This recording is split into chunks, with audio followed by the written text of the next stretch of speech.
పరమ తండ్రి, పరలోకపు తండ్రి, యెహోవా దేవ, యేసుక్రీస్తు ప్రభువ, పరిశుద్ధాత్మ దేవ, మమ్మల్ని అందరినీ చాలా చక్కగా మీ ప్రణాళిక ప్రకారం సమకూర్చి, మా ద్వారా పాటలు పాడించి, ఆరాధన చేపించి, పల్ల కార్యక్రమం చేపించి, మీరు మహిమపడిన దానికి ఎంతో వందనాలు తెలియజేస్తూ, ఇప్పుడు మీ మాటలు గ్రంథం నుంచి మీ మాటలు ధ్యానించబోతుండగా, మాట్లాడబోయే నన్ను మీ అదుపులో తీసుకోమని, వినబోయే బిడ్డలందరినీ మీ అదుపులో తీసుకోమని, మాట్లాడబోయే నాకు, వినబోయే మా బిడ్డలందరికీ కూడా జీవితాన పనికొచ్చేది ఏముందో దాన్ని పట్టుకుని గైకొనాలని, ఈ ఉపదేశంను అడ్డగింపు ప్రయత్నం చేస్తున్న సాతాను చీకటి అంధకార శక్తులు, ఆకాశ మండలముందున్న చీకటి సమూహం అన్నిటినీ యేసయ్య నామంలో ఈ క్షణమే వెళ్ళగొట్టుచు, మహిమ ఘనత ప్రభావమని తండ్రిని మీకే ఆరోగిస్తూ, యేసు అతి పరిశుద్ధ నామంలో అడిగి వేడుకుని పొందినాము తండ్రి, ఆమేన్. మనం ధ్యానించబోయే ఈ 2-3 వారాల్లో 4-5 వారాలు కూడా కుటుంబం కొరకు, అంతే, ఫర్ ద ఫ్యామిలీ, కుటుంబం కొరకు. ఇప్పుడు కుటుంబం అంటే ఏంటి? తెలుగులో కుటుంబమా కుటుంబమా? కుటుంబం. కుటుంబం అంటే ఏమని తెలుసా? ఏమైనా ఐడియా ఉందా మనకి? బాగా అర్థం చేసుకోండి. పుట్టిన దాని నుంచి ఒక కుటుంబంలో ఉన్నాము. పెళ్ళైన తర్వాత మనం అదే కుటుంబంలో జాయింట్ ఫ్యామిలీ ఉండొచ్చు, లేకపోతే ఇంకో కుటుంబం సెపరేట్గా వచ్చి ఉండొచ్చు. ఎప్పుడు చూసినా ఏ ఒక వ్యక్తి అయినా కుటుంబంలో లేకుండా ఉండడు. అలా ఒకరు ఉన్నారంటే వాళ్ళ కుటుంబం లేదు అని అర్థం, అంతే. మరి మనం చూస్తే చాలామంది ఉండే జనాభాలో చాలామంది కుటుంబంతోనే ఉంటారు కదా. ఆ కుటుంబం కోసం ఇప్పుడు మనం మనం ధ్యానించబోయే ఈ వాక్యం వచ్చేసి దేనికోసం? ఆ కుటుంబం కోసం. చాలా చాలా ఇంపార్టెంట్ అన్నమాట. సరే, దాంట్లో ఆ కుటుంబం కోసం అనే ఈ టైటిల్లో ఈరోజు మన అంశం దేనిపైన? తల్లిదండ్రులు పిల్లల పెంపకంలో ఎలాంటి నిరీక్షణ కలిగి ఉన్నారు అనేది. క్లియరా? టైటిల్ అర్థమైందా? ఓకే. ఇప్పుడు మనం మాట్లాడుకుంటే తల్లిదండ్రులు వచ్చేసి పిల్లల పెంపకంలో స్క్రీన్ చూడకండి, ఇక్కడ వినండి, బైబిల్ చదవమంటే బైబిల్ చదవండి. స్క్రీన్ చూస్తే ఏమవుతుందని చెప్తా, ఎన్నోసార్లు చెప్పింటాను, ఇంకొంచెం తేటగా చెప్తా. మాటలు మీ చెవులు పడతాయి కదా. మాటలు మీ చెవులు పడేటప్పుడు మీ కంటి చూపు ఇక్కడ ఉందనుకోండి, అప్పుడు నా చెయ్యి, తర్వాత నా కళ్ళు, నా ఫేస్ తిరిగేది, ఈ ఫేషియల్ ఎక్స్ప్రెషన్స్ వినతో పాటు మీరు దీన్ని చూస్తే ఇంకా బాగా అర్థమవుతుంది.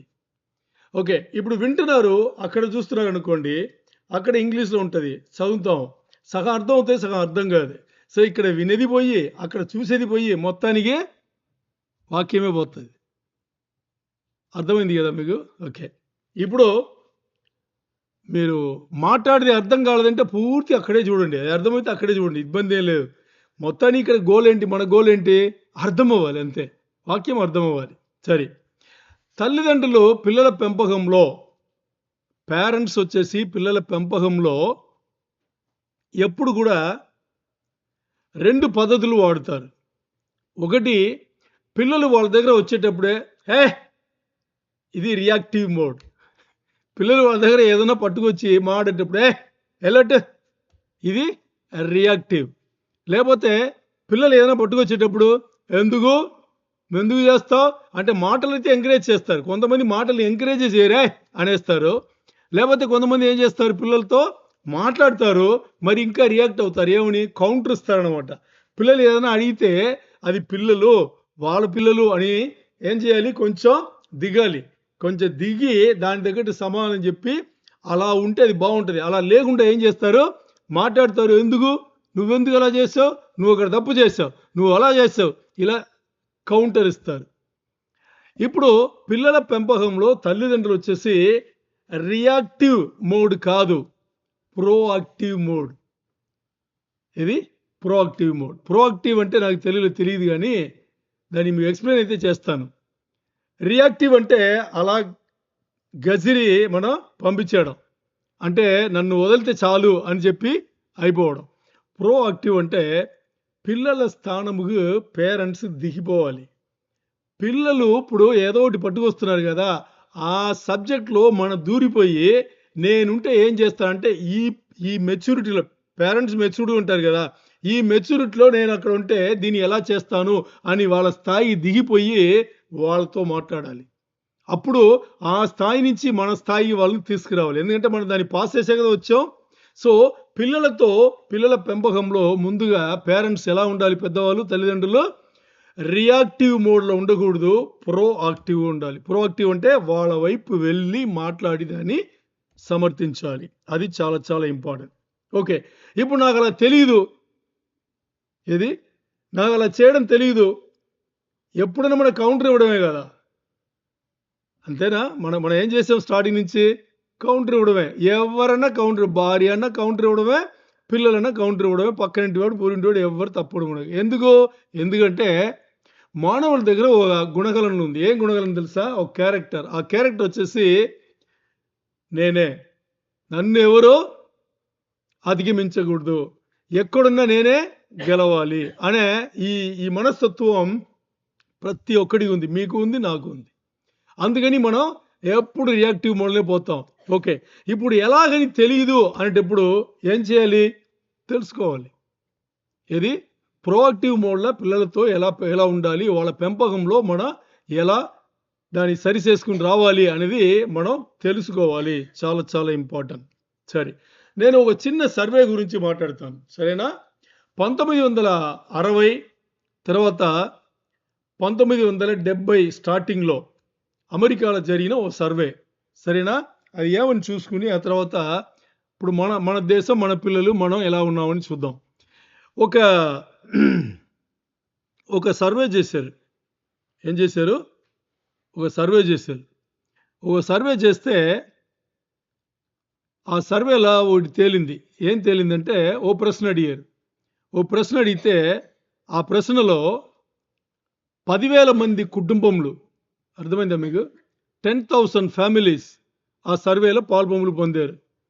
ఆ 10,000 మంది కుటుంబంలో 70% ఒకే ఒక ప్రశ్న అడిగారు వాళ్ళను. 70% కుటుంబాలు ఒకే ఆన్సర్ ఇచ్చింది నో. అంటే ప్రశ్న సీరియసా కాదా? ఒక్క నిమిషం అండి. చైర్ కొంచెం కింద ఉన్నట్టుగా ఉంది.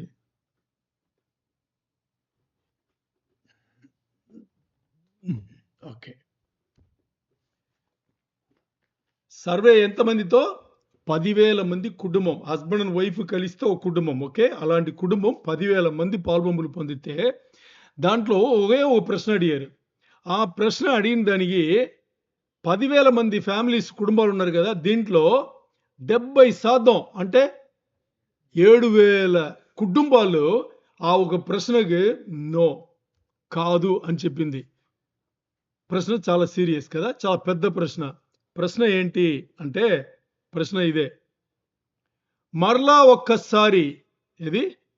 మరలా ఒక్కసారి మొదటి నుంచి మీ పిల్లలను మీరు కని, పెంచి, పెద్ద చెయ్యాలి అంటే ఎంతమంది యెస్ అంటారు? ఎంతమంది నో అంటారు? ఇదే ప్రశ్న. ప్రశ్న అర్థమైందా మీకు? అంటే ఇప్పుడు మీ పిల్లలున్నారు, పెంచారు అన్నీ అయిపోయింది గదా! మళ్ళా మీకు ఒక్కసారి అవకాశం వస్తే అంటే ఇంకో పిల్లని కనడం గాదు. మళ్ళా మీకు ఒక్కసారి అవకాశం వస్తే అదే బిడ్డను కని పెద్ద చేసి బాగా చేయడానికి ఎంతమందికి ఇష్టం? ఎంతమందికి ఇష్టం లేదు? ఎంత కుటుంబాల నుంచి అడిగారు. ఎన్ని శాతం నో అన్నారు? 70% 70% నో అన్నారు. ఎందుకండి? పిల్లల్ని కని, పెంచి పెంపకం బాగా చేసి, వాళ్ళని పెద్ద చేసి మంచి చేయడం మంచి పనే గదా! ఎందుకు నో అన్నారు? ఆలోచన చేశారా? ఎందుకు నో అన్నారు? అందుకే చెప్పా. 1960, 1970 స్టార్టింగ్‌లో 75 వరకి అక్కడ అమెరికా కల్చర్ ఎలాగుందంటే చాలా చండాలంగా ఉండింది. అప్పుడే. ఇప్పుడు గాదు అప్పుడే. నేను పుట్టల 1960 అంతా నేను పుట్టల. నేను పుట్టిందే 67. అప్పుడే అమెరికా కల్చర్ ఎలా ఉండింది తెలుసా? చాలా చండాలంగా ఉండింది. ఎలా ఉండింది తెలుసా? ఇప్పుడు మీరు ఈరోజు లూలుకెళ్లారనుకోండి. మన భారతదేశం వాళ్ళు లేపోతే ఇంకా ఇతర దేశాలు ఉన్నారు కదా, ఈ దేశం వాళ్ళు కాదు, మిగతా దేశం వాళ్ళు ఎలాంటి డ్రెస్సులు వేసుకొస్తున్నారు చూసారా మీరు? ఇప్పుడు ఎవరైనా చూసారా మీరు? చాలా ఘోరంగా ఉంటుంది. ఎంత టైట్‌గా, పైన ఇప్పుడు అభయాలన్నీ ఏం లేవు, తీసేశారు. చాలా టైట్‌గా పైన కరెక్ట్ ఫిట్‌తో అలా తిరుగుతున్నాడు. మన దేశం వెళ్ళి చూసారా? డ్రెస్సులన్నీ మారిపోయింది. అర్థమైందా? ఒకటి. ఇంకోటి, ఏదేది చూడకూడదో కంప్యూటర్‌లో, గ్యాడ్జెట్‌లో ఏమేమి చూడకూడదో అన్నీ చూస్తున్నారు. ఆ రోజుల్లోనే అప్పుడు 1960 స్టార్టింగ్ 70లో ఎక్కడ? అమెరికాలో. కల్చర్, సంస్కృతి అలా ఉండింది వాళ్ళకి. అప్పుడు ఆ పేరెంట్స్ అందరూ, ఆ తల్లిదండ్రులు అందరూ 70% మంది ఎందుకు నో చెప్పారంటే, ఇలా నాకు ఇష్టంగా కని నేను ఎంత బాగా పెంచాలని అనుకున్నానో దానికి ఆపోజిట్‌గా వాళ్ళు పెరుగుతున్నారు. అలాంటి పిల్లలను కని వాళ్ళను పెంచడానికి మాకు ఇష్టం లేదని చెప్పిన వాళ్ళు ఎంతమంది? 70%. ఈరోజు అదే సంస్కృతి, అదే కల్చర్ ఒక్క దేశం కాదు, 2 దేశాలు కాదు, లోకంలో ఎన్నో దేశాల్లో వచ్చేసింది. అలాంటి సమయంలో మనం ఉన్నాము. అయినా పిల్లలను ఎలా పెంచాలి? పిల్లల పెంపకంలో తల్లిదండ్రుల నిరీక్షణ ఏమి కలిగి ఉండాలి అనేది ఈరోజు దేవుడు మనతో మాట్లాడేది. ఎందుకంటే ఈ కల్చర్ అన్ని ఎలాగైపోయింది తెలుసా? నేను సంతోషంగా ఉండాలి, నా సొంతంగా నేనేమనుకున్నా అది చెయ్యాలి. ఇది తప్పితే ఏమన్నా ఉందా చెప్పండి? ఈరోజు ఈరోజు ఈ సమాజం ఎలా వెళ్తుంది ఆలోచన చేయండి. ఈరోజు సమాజం ఎలా వెళ్తుంది? నేను సంతోషంగా ఉండాలి, మేము కూడా కాదు, నేను సంతోషంగా ఉండాలి.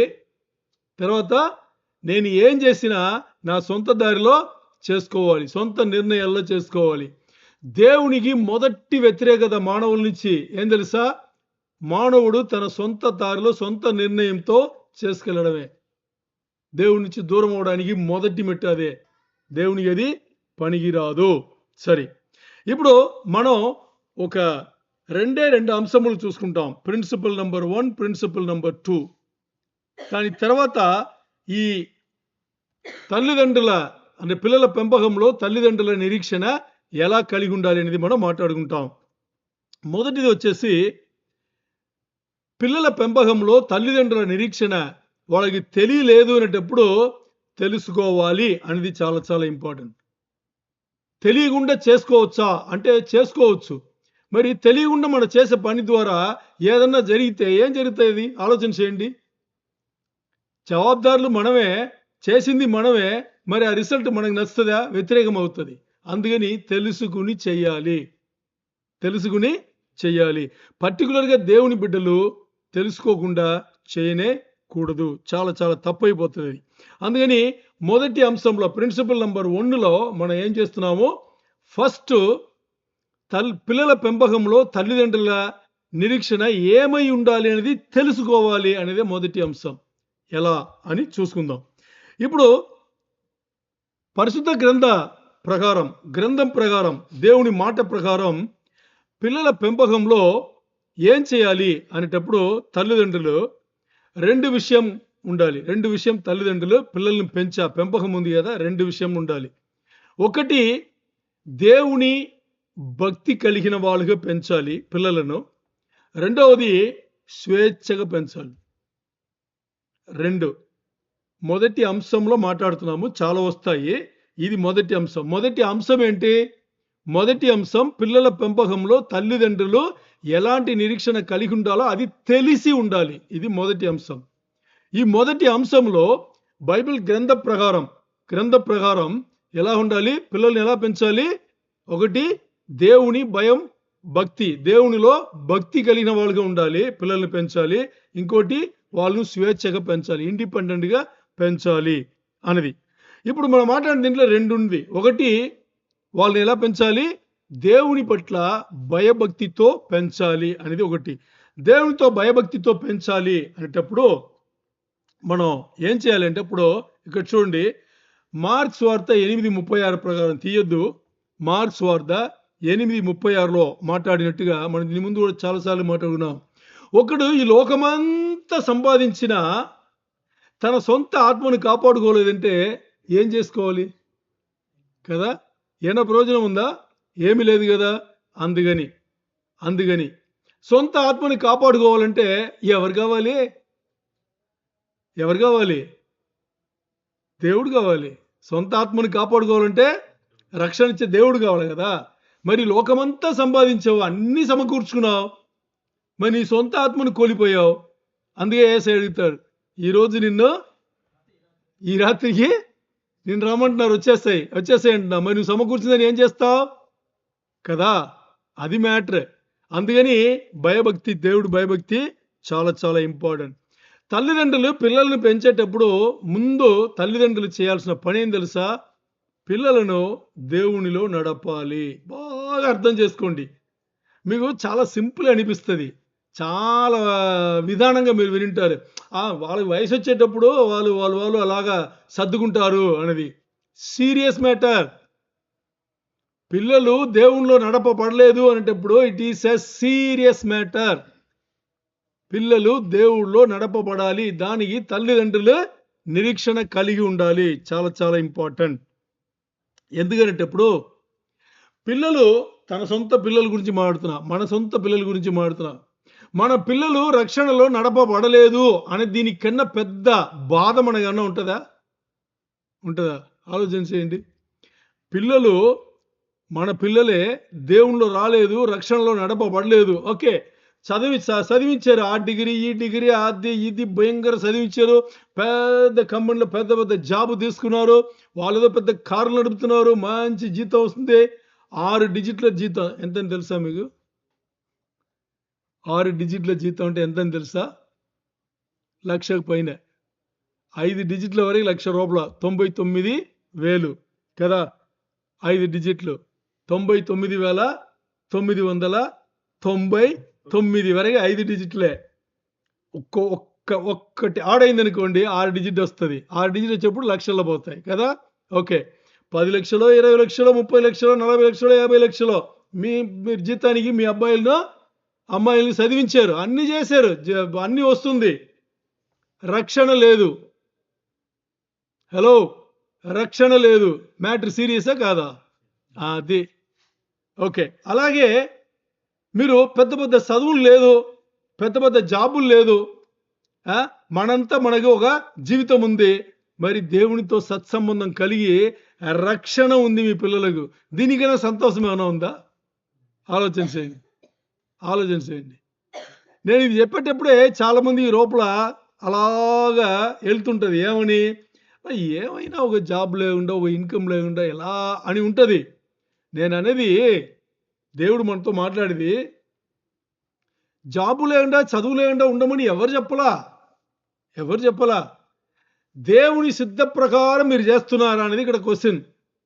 దేవుని సిద్ధంలో, దేవుని ఏర్పాట్లో మీ అబ్బాయో అమ్మాయో కలెక్టర్ అవ్వాలంటే అవుతారు, అవరా? దేవుని బిడ్డలు ఈరోజు ఎంతోమంది కలెక్టర్లు ఉన్నారు, ఎంతోమంది పోలీస్ డిపార్ట్మెంట్లో ఉచ్చ స్థాయిలో, పై స్థాయిలో ఉన్నారు, ఇంకా వేరే వేరే డిపార్ట్మెంట్లో ఉన్నారు, లేదా ఉన్నారు, బ్యాంకుల్లో ఉన్నారు, రాజకీయంలో ఉన్నారు. తెలుసా మీకు? నిజమైన క్రైస్తవ బిడ్డలు రాజకీయంలో ఉన్నారు, అన్ని చోట్ల ఉన్నారు. అది దేవుని ఏర్పాట్లో ఉన్నారు. బట్ మనం మన సొంత ఆశలను, మన సొంత జీవితాని కోసం మంచిగా చేసుకోవడానికి మన ప్లాన్లు పెట్టకూడదు కదా. దేవుణ్ణి ఎరిగి, దేవుని కనుక్కుని ఆ తర్వాత పెట్టుదాం, అప్పుడు బాగుంటుంది కదా. అది పిల్లల పెంపకంలో తల్లిదండ్రులు కలిగి ఉండాల్సిన నిరీక్షణ. చాలా చాలా ఇంపార్టెంట్. ఇప్పుడు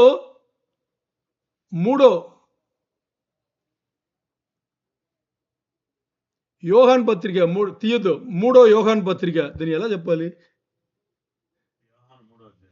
యోహాన్ 3వ పత్రిక అలా చెప్పొచ్చు కదా. యోహాన్ 3వ పత్రిక ఉంది కదా. 1 యోహాన్, 2వ యోహాన్, 3వ యోహాన్ ఉంది కదా. 3వ యోహాన్, 3 యోహాన్లో 1వ అధ్యాయంలో 4వ వచనం ఇలా చెప్పుతుంది, ఏమని?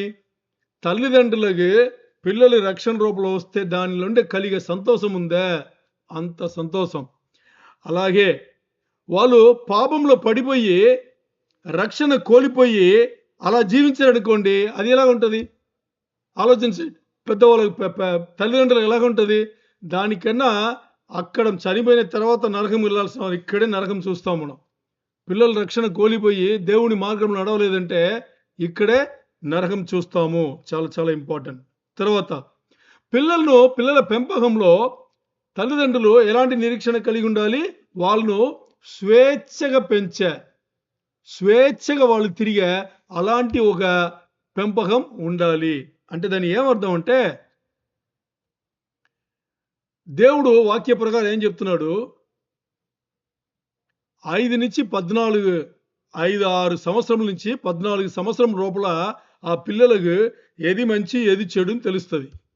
ఆవరేజ్‌గా 8 లేకపోతే 9 అనుకోండి. ఆ వయసులో ఎవరికన్నా ఆవరేజ్ చెప్తున్నాం. కొంతమంది 14 వరకు తీసుకుంటారు పిల్లలు. కొంతమంది 5-6 సంవత్సరమే చాలా తెలివిగా ఉంటారు. చూసారు కదా! ఇప్పుడు 8-9 సంవత్సరాలు ఒక ఆవరేజ్ తీసుకుంటే మంచి చెడు తెలిసిపోతుంది. దీన్ని ద ఏజ్ ఆఫ్ అకౌంటబిలిటీ అంటారు. దేవుడు అక్కడి నుంచి పిల్లల వైపు లెక్క పెట్టుకుంటాడు. వాళ్ళు చేసే తప్పులు, వాళ్ళు చేసే మంచిది అన్నీ కూడా లెక్క పెడతాడు. అప్పటి నుంచే లెక్క పెడతాడు. జీవ గ్రంథంలో అప్పటి నుంచే రాయబడతాయి. ఆ పిల్లలు చేసిన మంచి పనులు, ఆ పిల్లలు చేసిన చెడు కార్యములు అన్నీ కూడా అక్కడి నుంచి రాయబడతాయి. ఎప్పుడు ఏ ఒక్క బిడ్డ అయినా 8 లేకపోతే 9 సంవత్సరాల నుంచి రాయబడతాయి. సరే, ఇప్పుడు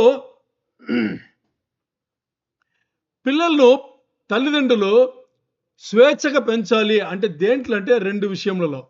ఒకటి భావోద్వేగ విషయములలో వాళ్ళకి ఫ్రీడమ్ ఉండాలి. రెండవది ఆర్థిక విషయంలో వాళ్ళకి ఫ్రీడమ్ ఉండాలి. అర్థమైందా మీకు? పిల్లలను స్వేచ్ఛగా పెంచాలి అనేటప్పుడు అన్నిట్లో కాదు. ఈ 2 విషయంలో తల్లిదండ్రులు ఏం చేయాలి? ఎలాంటి నిరీక్షణ కలిగి ఉండాలి? ఆర్థిక వ్యవస్థ విషయములో వాళ్ళను స్వేచ్ఛగా వదలాలి. అంటే దాని అర్థం ఏంటంటే వాళ్ళని పెంచి, పోషించి వాళ్ళకు చదువో లేకపోతే అదో ఇదో ఏదో ఒకటి నేర్పి వాళ్ళ ఉద్యోగం వెళ్ళే వరకు లేకపోతే ఒక వ్యాపారం చేసే వరకు సపోర్ట్ చేయాల్సింది తల్లిదండ్రుల బాధ్యత. అది జాబ్ అన్నా కానీ లేకపోతే వ్యాపారం అన్నా కానీ అంతవరకు తీసుకొచ్చి సపోర్ట్ చేసేది తల్లిదండ్రుల బాధ్యత. మరి ఒక్కసారి వాళ్ళు జాబ్‌కి వచ్చారు, వాళ్ళకి ఇన్కమ్ వస్తుంది అనేటప్పుడు ఆ కంట్రోల్ ఇప్పుడు ఉండకూడదు. ఏ కంట్రోల్ ఉండకూడదు? వాడు జీతం తీసుకుంటే నాకే ఇవ్వాలి. జీతం తీసుకుంటే దాంట్లో సగం నాకు ఇవ్వాలి. లేకపోతే 20% నాకు ఇవ్వాలి. ఇవన్నీ పెట్టుకోకూడదు. ఓకే. ఇవన్నీ పెట్టుకోకూడదంటే ఇప్పుడు మీకు ఒక ప్రశ్న రావాలి. అంటే వాడికి తెలుసా? ఎలా ఖర్చు పెట్టాలో వాడికి తెలుసా? అని మీరు అనుకుంటారు. మీరు పక్కనెళ్ళి కూర్చొని మాట్లాడి చూడండి మీ పిల్లల దగ్గర. అంటే మొట్టమొదటి జాబ్‌కి వెళ్ళాడు. మొదటిసారి జీతం వచ్చింది. మీ పక్కన మీ అబ్బాయి అవ్వచ్చు, అమ్మాయి అవ్వచ్చు. కూర్చొని మాట్లాడి చూడండి. మీకు నేర్పుతారు వాళ్ళు. ఆ డబ్బులు పెట్టుకొని ఏం చేయాలని వాళ్ళు మీకు నేర్పుతారు. మీరు కావాలంటే టెస్ట్ చేసి చూడండి. మొదటి జీతం తీసుకొచ్చిన మీ అమ్మాయి దగ్గర గాని, అబ్బాయి దగ్గర గాని కూర్చొని, "ఏయ్! మొట్టమొదటిసారి జీతం వచ్చింది. ఏం చేస్తావురా?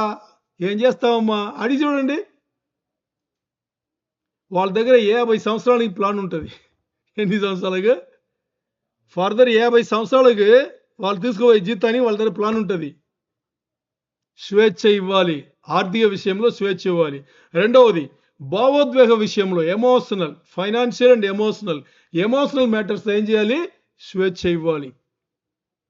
ఈ 2 విషయములలో స్వేచ్ఛ ఇవ్వాలి అనే నిరీక్షణ కలిగి తల్లిదండ్రులు పిల్లలను పెంచాలి. ఓకే. ఇప్పుడే మొదటిసారి జాబ్‌కి వెళ్ళాడు. 30 డేస్ 30 రోజులు అయిపోయింది. జీతం వచ్చింది. అప్పుడెళ్ళి అడుగుతాం అని అనుకుంటారా? నో. ఆ పిల్లల పెంపకం స్టార్టింగ్ నుంచే వాళ్ళకి అన్నీ తెలిసేట్టుగా ఆర్థికంగా వాళ్ళు ఎలా సమర్థించాలి, అలాగే భావోద్వేగ విషయాల్లో ఎలా సమర్థించాలి అనేది చిన్న నుంచి పెంచేటప్పుడే ఎలా ఉండాలి? పెంచాలి. మీరు చూడండి చాలామంది తల్లిదండ్రులు ఎక్కడో కామన్ ప్లేస్‌కి వస్తారు. పార్కో లేకపోతే అక్కడో ఇక్కడో హోటల్‌కో వస్తారు. మీరు చూస్తే పిల్లలు కౌంటర్‌లో నిలబడతారు. పే చేయడానికి కానీ, కొనడానికి కానీ డబ్బులు పెట్టుకొని పిల్లలు పే చేస్తారు. ఎందుకనుకున్నారు మీరు? ఎందుకనుకున్నారు? మనం పట్టి చూస్తాం. ఏమని? వాడికి తెలీదు. వాడేదో తక్కువ తీసుకొచ్చేస్తాడు, ఇలా ఎక్కువ ఇచ్చేస్తాడు అనే ఫీలింగ్ ఉంటది. నేను ఒకటి అడుగుతాను. హోటల్‌లో ఎళ్లి మనం తింటాం అనుకోండి. ఓ నలుగురు ఫ్యామిలీ కలిగింది. అమ్మ, నాన్న, పిల్లలిద్దరు ఉన్నారు. ఇప్పుడు పిల్లల్ని అక్కడి నుంచే డబ్బులిచ్చి, ఇది ఇంత డబ్బులు ఇచ్చేసి మిగతా తీసుకురా అని పంపించామనుకోండి. వాళ్ళు ఎళ్తారు. వెళ్ళి ఇస్తారు కదా, ఇచ్చి మీద తీసుకొస్తారు. ఒకవేళ తప్పు జరిగింది అనుకోండి, ఎంత నష్టం అవుతుంది చెప్పండి? తప్పు జరిగిందని అనుకోండి, అబ్బాయిని పంపించారు లేదా అమ్మాయిని పంపించారు, ఓకే, మీరు నలుగురు హోటల్కి వెళ్తే బిల్లు ఎంత వస్తుందండి? మీరు నలుగురు హోటల్కి వెళ్ళారు, బాగా తిన్నారు, బిల్లు ఎంత వస్తుంది?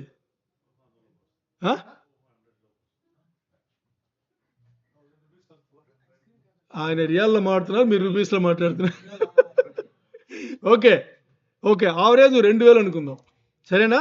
ఒక ఆవరేజ్ 2000 అనుకుందాం. ఇప్పుడు ఆలోచన చేయండి, మీరు తల్లిదండ్రులుగా ఉన్నారు, మీ అబ్బాయి దగ్గరనో బిల్లు వచ్చింది 1947 రూపీస్ వచ్చింది అనుకోండి. ఎంత? 1947. గుర్తుపెట్టుకోండి, అందుకే చెప్పా. ఈజీగా గుర్తుపెట్టుకోవచ్చు కదా. ఎలా పెట్టుకుంటారు? 1947 ఈజీ గుర్తొచ్చే సంవత్సరమే. ఓకే, వచ్చింది. ఇప్పుడు అబ్బాయిగో అమ్మాయిగో మీరు దీంతో పాటు డబ్బులు ఇచ్చి ఆ కౌంటర్ వెళ్ళి డబ్బులు ఇచ్చేసి మిగతా డబ్బులు తీసుకురా అని మీరు డబ్బులు ఇస్తారు కదా, ఎంత ఇస్తారు కదా? 2000 ఇస్తారు. సరే, ఈ 2000 ఇస్తే అబ్బాయి ఒకవేళ తప్పు తీసుకొచ్చాడు అనుకోండి, ఎంత నష్టం అవుతుంది? 5, 10, 20, 30 ఏదో నష్టం అవుతుంది, అంతేనా? 5, 10, 20, ఎందుకంటే మిగిలింది ఎంత ఉంది? ఉండేదే 63 ఉంది. 63, 53 ఉంది. ఈ 53లో ఎంత వాడు తక్కువ వచ్చినా, హోటల్ వాడు తక్కువ వచ్చినా 53 కదా తక్కువ అవ్వాలి. ఇంతేనా నష్టం? ఓకే, ఇప్పుడు ఇంకో సినారియో చెప్తా. మీరు అస్సలు వాడిని అలవాటే చేయలే, దేనికి? ఈ లేవాదేవీల్లో మీరు వాళ్ళు అస్సలు అలవాటే చేయలే, అలా పెంచారు, మొదటిసారి జీతం తీసుకున్నాడు. ఇప్పుడు వాడు చేసే తప్పు ఆ 53 కన్నా పెద్దగా ఉంటుందా, చిన్నగా ఉంటుందా? పెద్దగా ఉంటుంది. ఓకే, ఇది ఖర్చు పెట్టే విషయంలో. తర్వాత మీరు స్టార్టింగ్ నుంచి ప్లానింగ్ కరెక్ట్గా మీతో పాటే తీసుకురాలేదనేటప్పుడు వాడు ఏ జీతం తీసుకున్నా, ఎంత పెద్ద జీతం తీసుకున్నా ప్లానింగ్ వచ్చా? రాదు కదా. అప్పుడే నేర్చుకుంటాడు. నేర్చుకున్నప్పుడు పెద్ద పెద్ద తప్పులు జరగదా? మనకు జరిగిందా లేదా? అలాగే. అందుకనే తల్లిదండ్రులు పిల్లల పెంపకంలో ఎలాంటి నిరీక్షణ కలిగి ఉంటారంటే 2 విషయంలో. ఒకటి ఫైనాన్షియల్, ఆర్థిక విషయంలో ఫ్రీడమ్ మొదటి నుంచే పెంచాలి. అలాగే ఎమోషనల్, భావోద్వేగ విషయంలో మొదటి నుంచే వాళ్ళ ఫీలింగ్ మనం రెస్పెక్ట్, మర్యాద ఇవ్వాలి. అది కోపమైనా, ప్రేమైనా, ఇంకేమీ ఉంది, సంతోషమైన ఏదైనా వాళ్ళకి ఫ్రీడమ్, స్వేచ్ఛ ఇవ్వాలి. ఇప్పుడు మనం 2 విషయములు చూసాం. ఒకటి, పిల్లల్ని ఎలా పెంచాలి? దేవునిలో భయభక్తి కలిగిన వాళ్ళుగా పెంచాలి. రెండవది ఎలా ఉండాలి? స్వేచ్ఛగా పెంచాలి. ఆ స్వేచ్ఛ కూడా 2 విషయంలో, ఒకటి ఆర్థిక విషయంలో, ఇంకోటి భావోద్వేగ విషయంలో మనం స్వేచ్ఛగా పెంచాలి. సరే, ఇప్పుడు దేవుని పట్ల భయభక్తి గలవాడుగా పెంచాలి అంటాం కదా, దాన్ని ఇంగ్లీష్లో గాడ్లీ అంటారు, సరేనా? అంటే ఏంటి? దేవునిలో భయభక్తి కలిగి అంటే ఏంటి? ఎలా పెంచాలి తెలుసా మనకు? మనం అలా పెరిగామా? లేదే, మనం అలా పెరగలేదు కాబట్టి మనకు కూడా తెలియదు. ఇప్పుడు గాడ్లీ అంటే ఏంటి? దేవునిలో భయభక్తి కలిగిన వాళ్ళు అంటే ఏంటి అంటే, జీవితంలో ఒక వ్యక్తి, దేవుని బిడ్డైన ఒక వ్యక్తి దేవుని ఇష్ట ప్రకారం నడుచుకుంటే అది దేవునిలో భయభక్తి కలిగిన వాడు అని అర్థం. దేవుని ఇష్ట ప్రకారం అంటే ఇక్కడ దేవుని ఇష్ట ప్రకారం అంటే ఇక్కడ ఏముందంటే, a life which is pleasing to God. దేవుని ఇష్ట ప్రకారం, దేవుని సంతోషపెట్టాలి, దేవుడు సంతోషించాలి.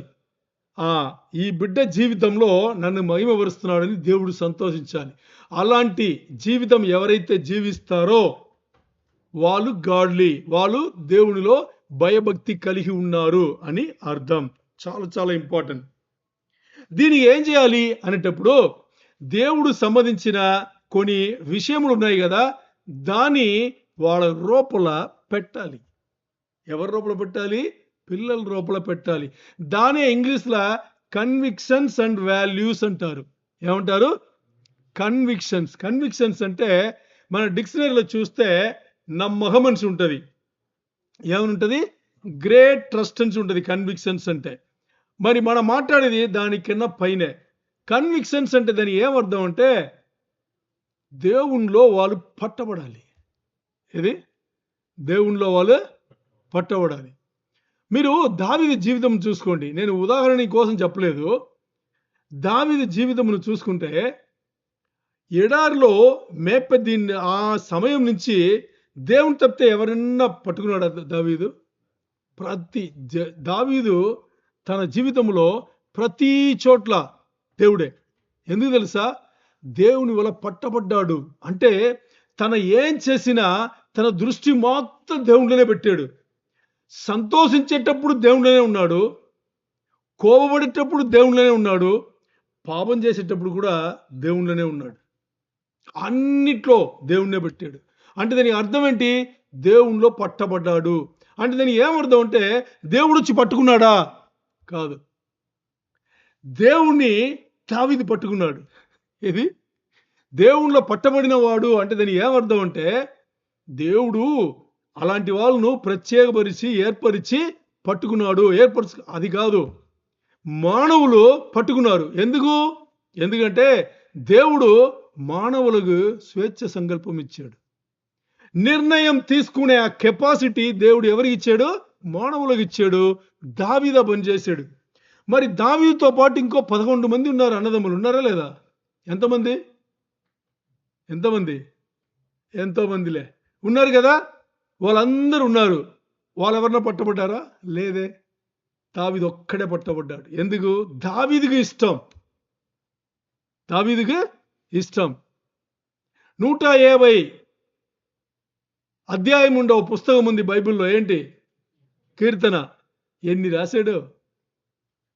మ్యాక్సిమం రాసింది తనమే. దావీదే రాశాడు. దేవునిలో పట్టబడ్డాడు కాబట్టి, దేవుడంటే తనకి ప్రాణం కన్నా ఇంకా చాలా ఇష్టం కాబట్టి మీరు చూడండి, రాసింది చూస్తే రకరకాలుగా అంటే దేవుణ్ణి ఎలాంటి కోణంలో చూడాలో అలాంటి కోణం కన్నా ఇంకా ఎక్కువ చూసింటాడు దావీదు.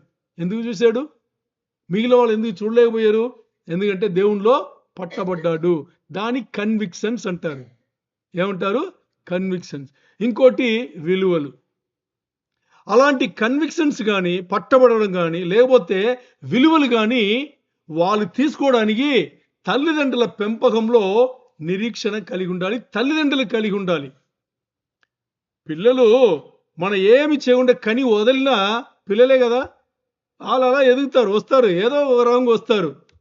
ఇప్పుడు ఓ ట్విన్స్ ఉన్నారనుకోండి, 2 ఉంటారు కదా ట్విన్స్. పుట్టగానే ఒకరిని తీసుకుపోయి అడవిలో వదిలేసాం, సస్తాడా? నో, బతుకుతాడు. మరి ఇంకోని భయంకరంగా పెంచుతున్నాం, వీడు పెరుగుతాడు, వాడు పెరుగుతాడు. ఆ వాతావరణం, అడవిలో ఉండేవాడు ఆ వాతావరణంలో ఏముందో దాన్ని బట్టి వాడు పెరుగుతాడు. ఇంట్లో నువ్వు ఇచ్చే వాతావరణం బట్టి వీడు పెరుగుతాడు. ఇద్దరు పెరుగుతున్నారా లేదా? మరి వాతావరణం సెట్ చేసించేది ఎవరు? తల్లిదండ్రులు. అందుకే దేవుడు మాట్లాడేది పిల్లల పెంపకంలో తల్లిదండ్రులు నిరీక్షణ కలిగి ఉండాలి. ఎలాంటిదని ఇప్పుడు మాట్లాడుతున్నాం. సరే, ఇప్పుడు కన్విక్షన్స్ అనేది నమ్మకం అని అనుకున్నాం కదా. ఈ నమ్మకం అనేది మనం వివాదం చేస్తే వస్తుంది. నమ్మకం ఎప్పుడు వస్తుంది? మనం వివాదం చేసిన తర్వాత అది కాదులే ఇది అంటే నమ్మకం వస్తుంది కదా. మరి ఇక్కడ మనం మాట్లాడేది కన్విక్షన్ అనేది ఏంటంటే పట్టబడిన తర్వాత దానికోసం చనిపోయినా పర్లేదు అని పరిగెడతారు. ఎక్కడన్నా దావీదు వదలడా దేవుణ్ణి? ఏ పరిస్థితులన్నా వదలడా? తప్పు చేసేటప్పుడు వదల్లా, గెలిచేటప్పుడు వదల్లా, కోబడేటప్పుడు వదలి, ఎప్పుడు వదల్లా. ఓ 2 వస్తారు, తన సేనాధిపతి వాళ్ళు వస్తారు, 2 వస్తారు.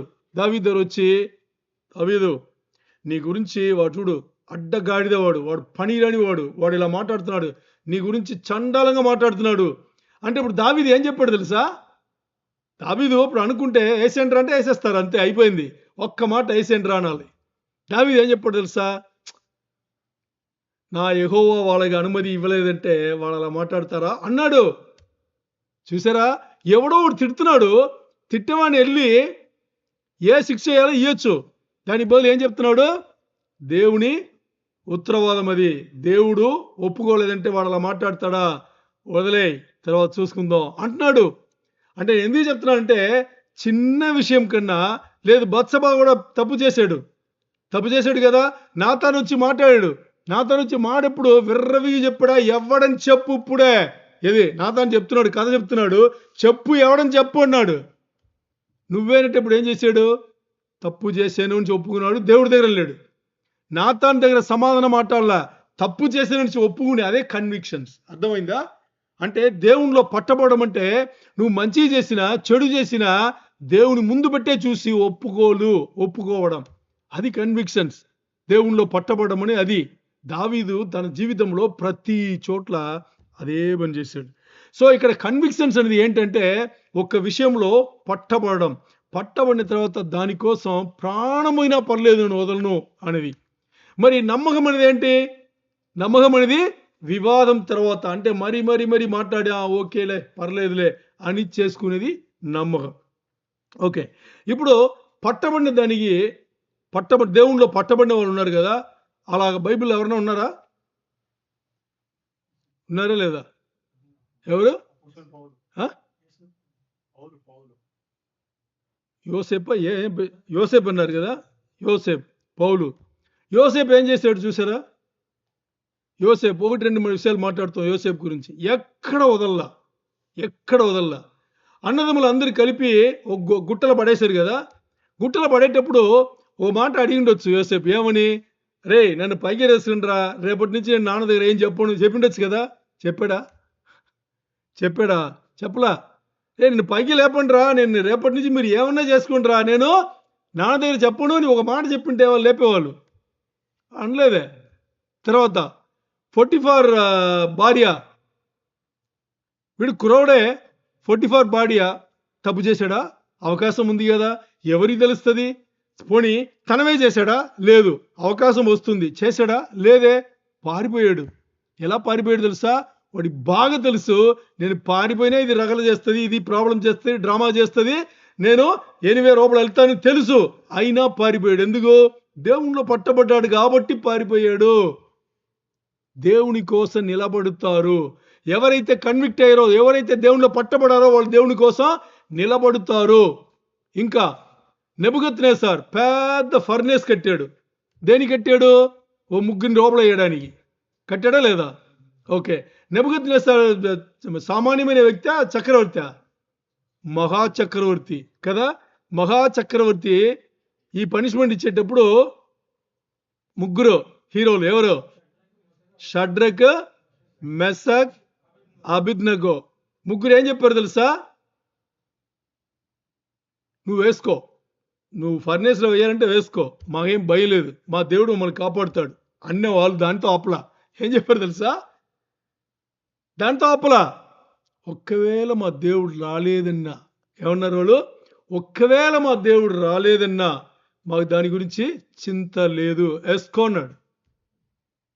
దేవుళ్ళు పట్టబడిన వాళ్ళు తప్పితే ఎవరైనా మాడగలరు? అది ఆలోచన చేయండి. అంటే దేవుడు వస్తాడు, కాపాడుతాడు అనేది ఒకటి నిరీక్షణ. ఇంకోటి, అది లేకపోయినా పర్లేదు, మా దేవుని తప్పితే ఇంకోరిని మేము ఆరాధించాము, పూజించామన్నారు. అది దేవునిలో పట్టబడినదని. అంటే దేవుని కోసం ఏ స్థాయిలన్నా, ఎలాంటి వాతావరణంలోనే దేవుని కోసం నిలబడడం, అది దేవునిలో పట్టబడడం అనేది చాలా చాలా ఇంపార్టెంట్. ఇప్పుడు ఈ దేవునిలో పట్టబడే దీనికి అలాగే ఇంకోటి ఏంటి? విలువలు. కొన్ని విలువలు తల్లిదండ్రులు పిల్లల పెంపకంలో మొదటి నుంచే పెట్టాలి. అది ఇంపార్టెంట్ ఇక్కడ. అర్థమైందా మీకు? తల్లిదండ్రులు అయిన వాళ్ళు చిన్న నుంచే, మొదటి నుంచే పెట్టాలి అనేది చాలా చాలా ఇంపార్టెంట్. ఓకే, ఇప్పుడు ఏమేమి పెట్టాలి? దేవునిలో పిల్లలు పట్టబడాలి, కొన్ని విలువలు వాళ్ళు పాటించాలంటే ఏమేమి పెట్టాలి? ఎలాంటి అంశములు, ఎలాంటి కన్విక్షన్స్ దేవునిలో పట్టబడడానికి ఏమేమి మనం పెట్టాలి అనేటప్పుడు, ఏమేమి నేర్పాలి అనేటప్పుడు, మొదటిగా ఎఫెసు సంఘముకు రాసిన పత్రిక 2వ అధ్యాయం 8వ వచనం, 8-9 2 తీయండి. ఎఫెసు సంఘముకు రాసిన పత్రిక 2వ అధ్యాయంలో 8-9, Ephesians 2nd chapter 8th and 9th verse చదవండి. మీరు విశ్వాసం ద్వారా కృపచేతనే రక్షింపబడి ఉన్నారు. ఇది మీ వలన కలిగినది కాదు, దేవుని వరమే.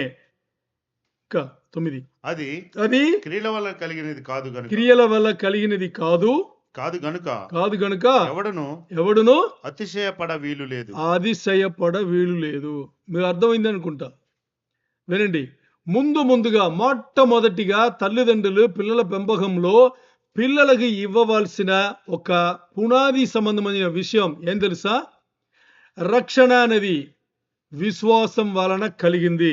రక్షణ అనేది విశ్వాసం వలన కలిగింది. ఆ విశ్వాసం దేవుని కృప చేత కలిగింది అనేది చెప్పాలి. ఏం చెప్పాలి? విశ్వాసం దేవుని కృప చేత, ఆ విశ్వాసం ద్వారా మనకి కలిగింది. అంటే విశ్వాసం అనేది మెయిన్ అయినా కానీ అది దేవుని కృప వలనే ఆ రక్షణ కలిగింది. రక్షణ వచ్చింది విశ్వాసం ద్వారా అయినా కానీ ఆ విశ్వాసం ఇచ్చి అది మనకు ఆ రక్షణ రావడానికి చేసింది ఏంటి? మూలం ఏంటి? గ్రేస్ అంటే కృప, దేవుని కృప. దేవుని కృప లేనిదే ఇక్కడ విశ్వాసం కలగదు, మనకు రక్షణ లేదు. అందుకని దాంతో మాత్రం ఆపకుండా ఇంకేం చెప్తున్నారు? ఇది మీ వల్ల జరిగింది కాదు. ఎవరైతే రక్షణ రూపంలో వచ్చారో అది వాళ్ళ వల్ల కలిగింది కాదు అని చెప్పేసి ఇంకా తేటగా ఏం చెప్పారు తెలుసా? అది క్రియల వల్ల కాదు. ఎందుకంటే క్రియలు అంటే ఏంటి? మనం చేసే మంచి పనులు. ఇప్పుడు అది క్రియల వల్ల కాదు. ఎందుకు ఇది చెప్పాల్సిన అవసరం వచ్చిందంటే, ఒకవేళ క్రియల వల్ల వచ్చింది అంటే నేను చేయగలను కదా. ఇప్పుడు నేను కొన్ని మంచి కార్యాలు, మంచి పనులు చేసి, మంచి క్రియలు చేసి నాకు రక్షణ వచ్చింది అనేటప్పుడు రక్షణ సంబంధించిన ఆ మంచి విషయం వచ్చింది నా వలన, దేవుడి వలన? నా వల్ల.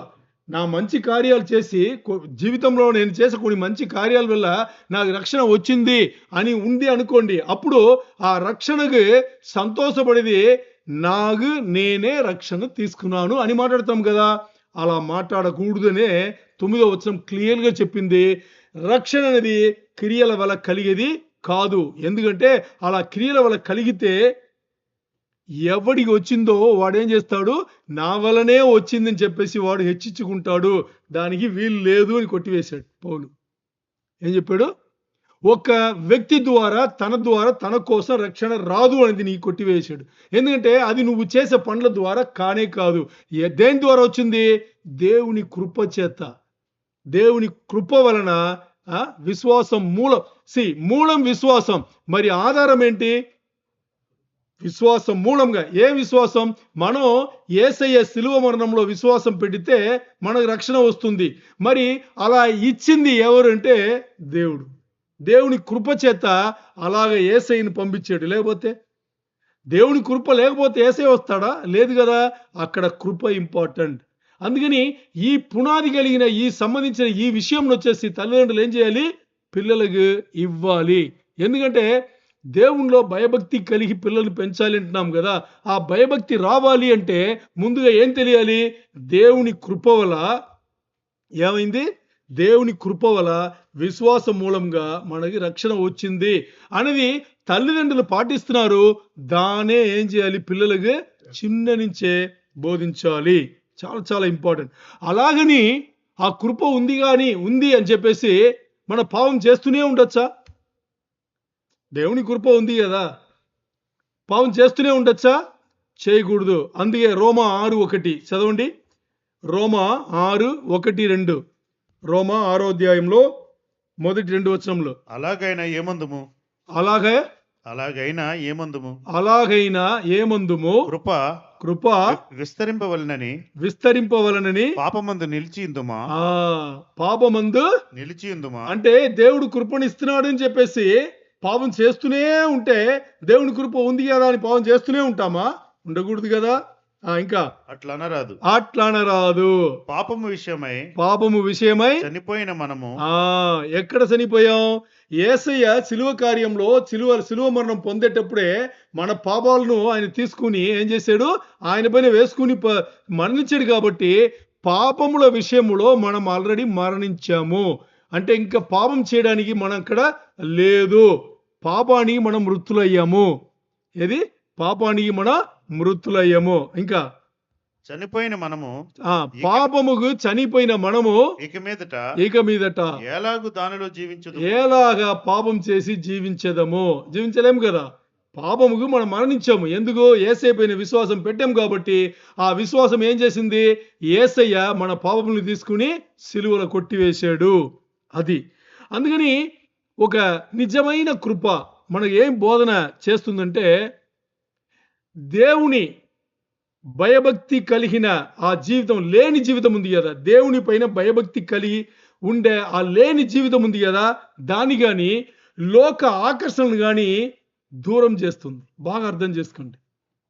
ఇది నిజమైన కృప, దేవుని నిజమైన కృప ఉంది కదా, తండ్రి నిజమైన కృప మనం ఏం చేస్తుందంటే, దేవునిలో భయభక్తి కలిగి ఉండకూడదు అనే విషయమును, తర్వాత ఇంకోటి, ఈ లోకంలో ఏదైతే ఆకర్షణ ఉందో ఇవన్నిటిని మనను దూరం చేస్తుంది. ఏది?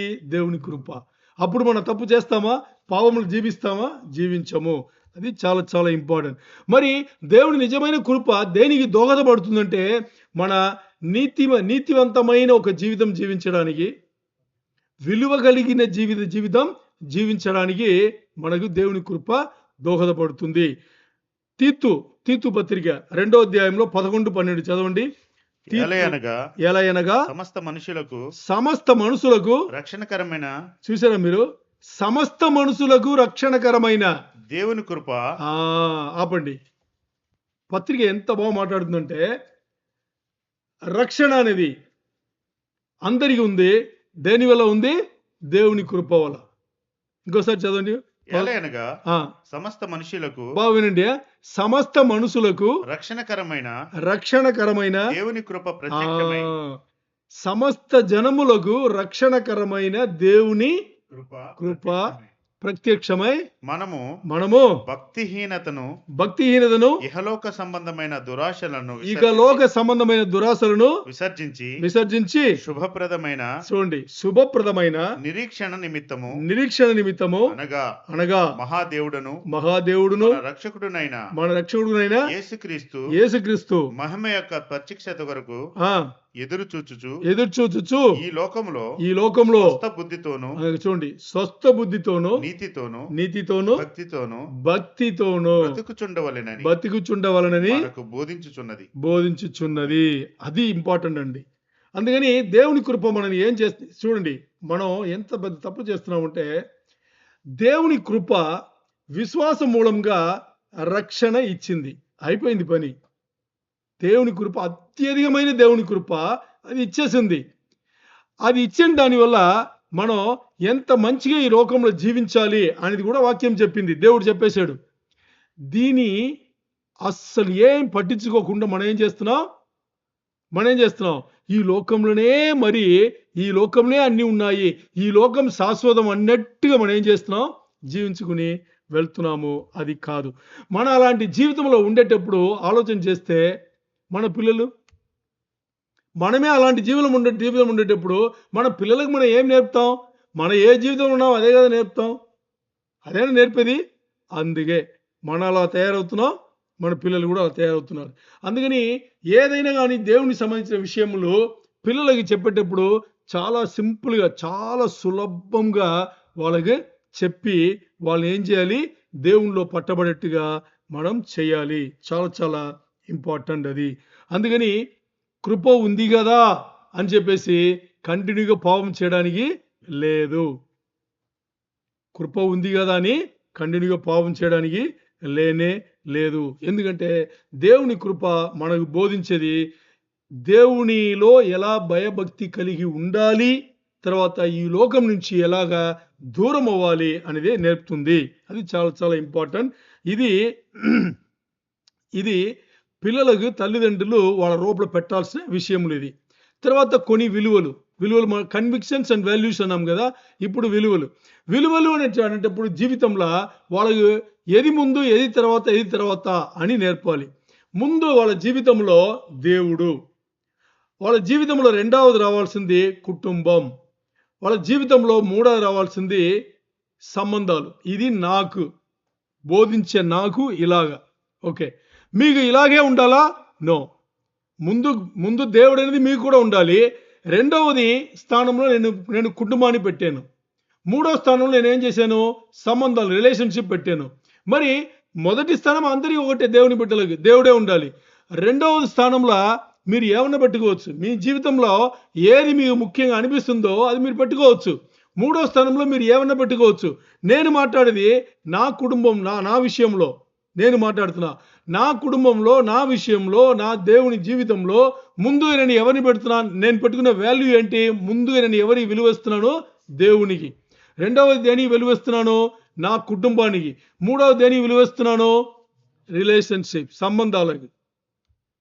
సంబంధాలంటే ఎవరు? సంబంధాలంటే ఎవరు? ఎవరిని దేవుడు మన ముందు ఎప్పుడు పెడతాడో వాళ్ళే సంబంధాలు. అర్థమైందా? తోడబుట్టిన వాళ్ళు వీళ్ళు, నా బామరిది, నా బావ ఎవరు కాదు. యూఎస్ ఉండే బావ బాగా దగ్గర సంబంధం అయిపోతాడు, ఎందుకంటే డబ్బు ఉంది కాబట్టి. పక్కనుండే డబ్బు లేని బావ దూరం అయిపోతాడు. ఇద్దరు అక్కలు ఉంటే ఇద్దరు బావలు ఉంటారు కదా. అలాగే జీవించి మనం అలవాటు పడ్డాం. సో ఇది మీకు వేరేలాగా ఉండొచ్చు. ముందు దేవుడే ఉంటాడు మీకు కూడా. రెండవది నేను కుటుంబంలో పెట్టాను, మూడవది నేను సంబంధాల్లో పెట్టాను. మీకు అది వేరేలాగా ఉండొచ్చు, నాకైతే తెలియదు. దేవుణ్ణిలో మీరు పట్టబడి మీకు ఏది ఇచ్చాడో అది మీరు పెట్టుకోవచ్చు. అది చాలా చాలా ఇంపార్టెంట్. ఇలాంటి ఇప్పుడు ఓకే, నేను నా జీవితంలో నేను ఇచ్చే విలువ నా జీవితంలో ముందు ఎవరికి? దేవునికి.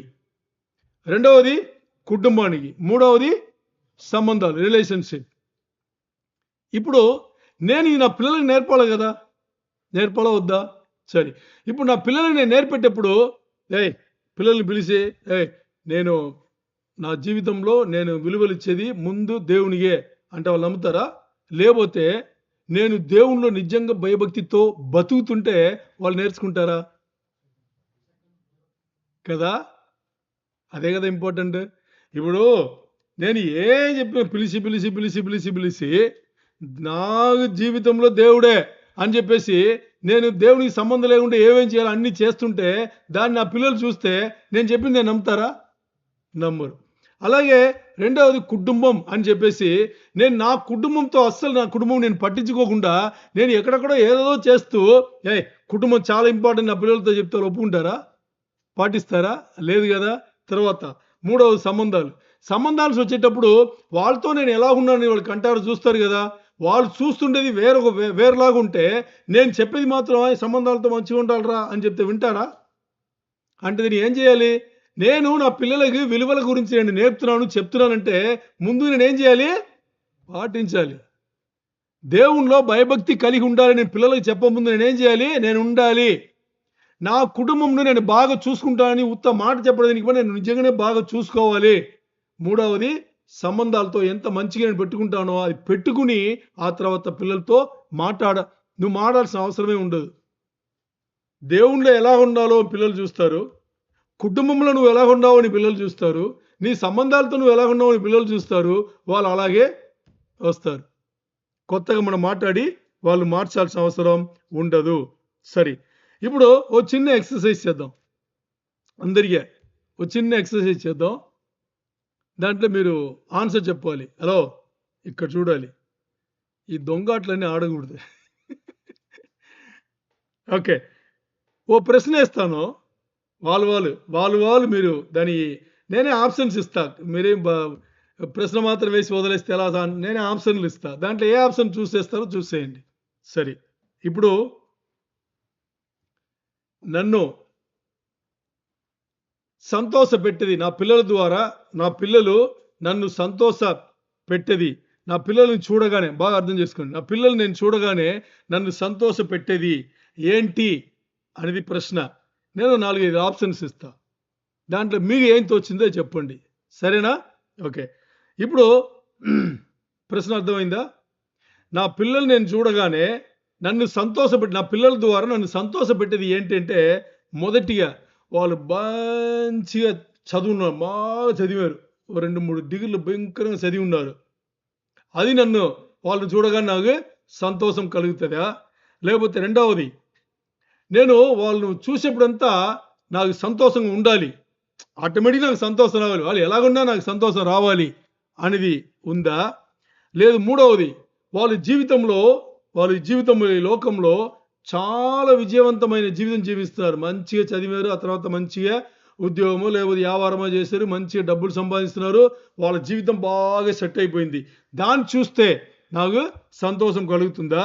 లేదు, వాళ్ళు లోకంలో మంచి స్థాయి వెళ్ళిపోయారు, రాజకీయంలో అదో ఇదో ఏదో ఒకటి మంచి స్థాయి వెళ్ళిపోయారు, అప్పుడు వాళ్ళు నేను చూస్తే నాకు సంతోషం కలుగుతుందా? లేకపోతే వాళ్ళు వరల్డ్ వైడ్గా అంటే క్రికెట్ కానీ అది కానీ ఇది కానీ మంచి ఒక ప్లేయర్ ఏదో ఒకటిలా మంచి ప్లే మంచి స్థాయిలో ఫస్ట్ ఇదిలో ఉన్నారు. ఇప్పుడు నేను చెప్పిన దీంట్లో మీకు సంతోషపెట్టేది ఏది? ఆ? ఏంటి?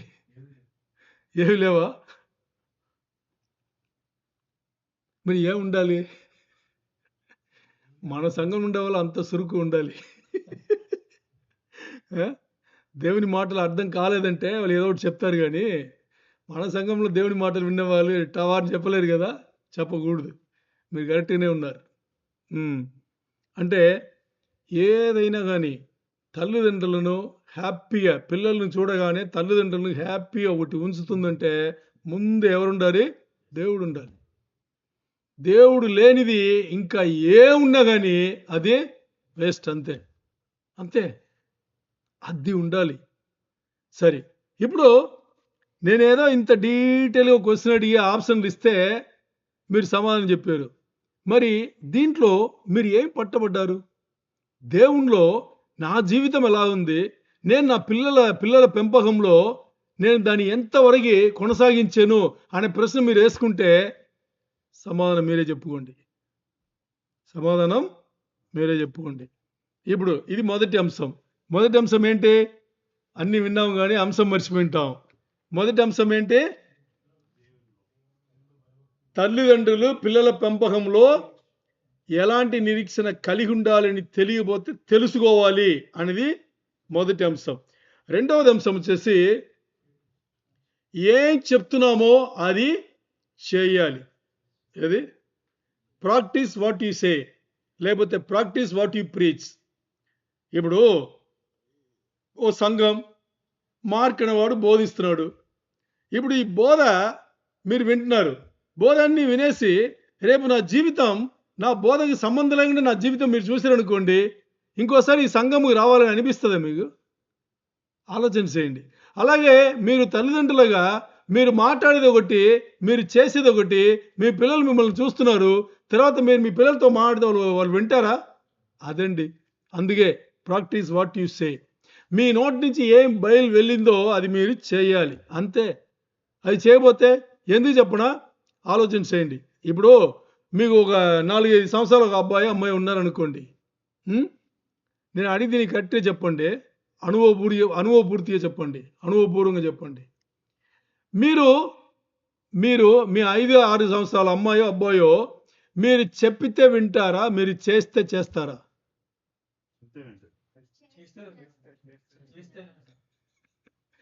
మీరు చెప్పేది వాళ్ళకి అర్థం కాదు కానీ మీరు చేసేది అలాగే చేస్తారు, అలాగే చేస్తారు.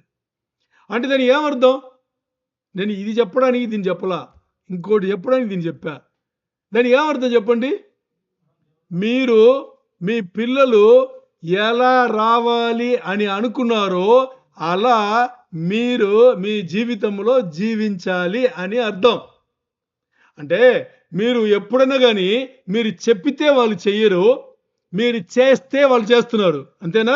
అలాగనేటప్పుడు మీ పిల్లలు ఎలా రావాలి దేవునిలోంచి మీరు అనుకున్నారో మీరు అలా ఇప్పుడు ఉండాలి.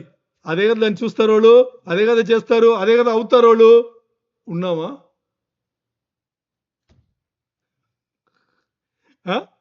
ఉన్నామా? చూడండి, నేనేదో ప్రశ్న వేస్తున్నాను, మీ దగ్గర సమాధానం లేదు అని ఓ పక్కన పెడితే ఆ ప్రశ్నకి సమాధానం ఏంటి మీ దగ్గర? మీరు ఇచ్చుకోండి. మీరు మీ పాస్టర్కి ఇవ్వాల్సిన అవసరంలా, మీరు మీ దేవునికి ఇవ్వాల్సిన అవసరంలా, మీరు ఇచ్చుకోండి, అంతే. అదే పట్టబడడం. కన్విక్షన్ అంటే ఏంటనుకున్నారు కదా? సంఘంలో బోధకుడు బోధిస్తున్నాడు, ఇన్నిసార్లు ఇన్ని ప్రశ్నలు వేస్తున్నాడు, ఒక్కటికైనా నా దగ్గర సరైన సమాధానం లేదు అంటే నేను ఎలా మరి నేను దేవుని దగ్గర అవ్వాలంటే ఆ విషయంలో ఏం చేయాలి అని ఓ నిర్ణయం తీసుకుని ఆ క్షణం నుంచి మీరు మారి మీరు పాటిస్తే దేవునిలో మీరు పట్టబడిన వాళ్ళు అవుతున్నారు. అది ఇంపార్టెంట్, చాలా చాలా ఇంపార్టెంట్. ఎందుకంటే ఇక్కడ మనం ఏం మాట్లాడుతున్నామంటే మీ పిల్లలకు రోల్ మోడల్ సినిమా నటిలో కాదు, మీరే ఉండాలి. దేవుని బిడ్డలు మీరా ఇంకోరా? ఓకే, మీరు ఇలా అడగచ్చు, ఎందుకు నేను దేవుని బిడ్డనే, నా పక్కింటి వాడు కూడా దేవుని బిడ్డనే, వాడిని చూసి కూడా బతకొచ్చు కదా.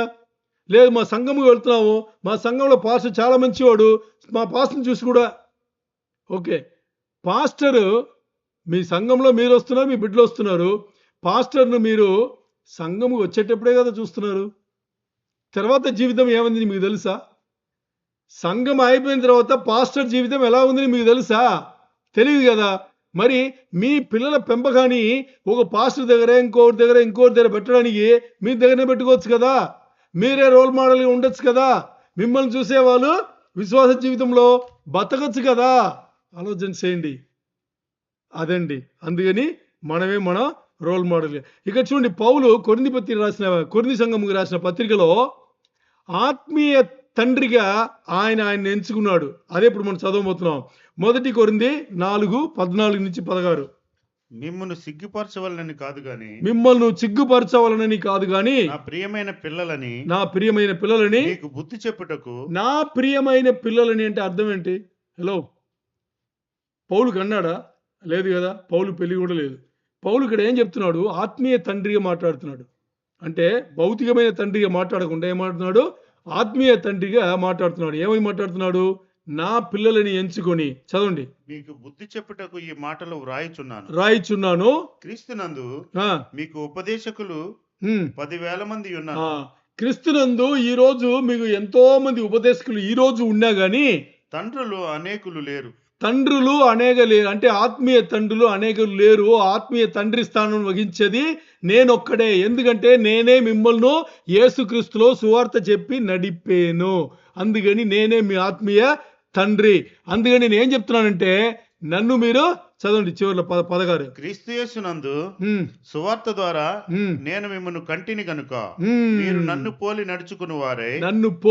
ఇక్కడ చూడండి, నా మాట వినండి అని చెప్పాడు. ఇక్కడ ఏమన్నాడు? నన్ను పోలి నడుచుకుంటే నేనేం చేస్తున్నానో యేసయ్య రాజ్యంలో అదే పని మీరు చెయ్యండి. ఎందుకంటే యేసయ్య నన్ను మీకు ఆత్మీయ తండ్రిగా, నేను మిమ్మల్ని యేసయ్యలో కన్నాను అన్నాడా లేదా? అన్నాడు. నేను కన్నాను మిమ్మల్ని అంటే నా బిడ్డలు మీరు మీ ఆత్మీయ తండ్రి నేను. అందుకే నేను ఏం చేస్తున్నానో మీరు కూడా చెయ్యండి. నేనేం చేస్తున్నా అలాగే మీరు కూడా చేయండి అన్నాడే కానీ నేను ఏం చెప్తున్నానో దాన్ని మీరు వినండి అని చెప్పలా. నేను చేసేది మీరు కూడా చెయ్యండి అని చెప్పాడు. అందుకని చాలా చాలా ఇంపార్టెంట్. సరే, ఇప్పుడు మన పిల్లలకి రోల్ మోడల్గా ఉండాలి కదా. కొన్ని కన్విక్షన్స్ మనం ఇవ్వాలి కదా, కొన్ని విలువలు ఇవ్వాలి కదా. 4 విషయాలు మాట్లాడదాం.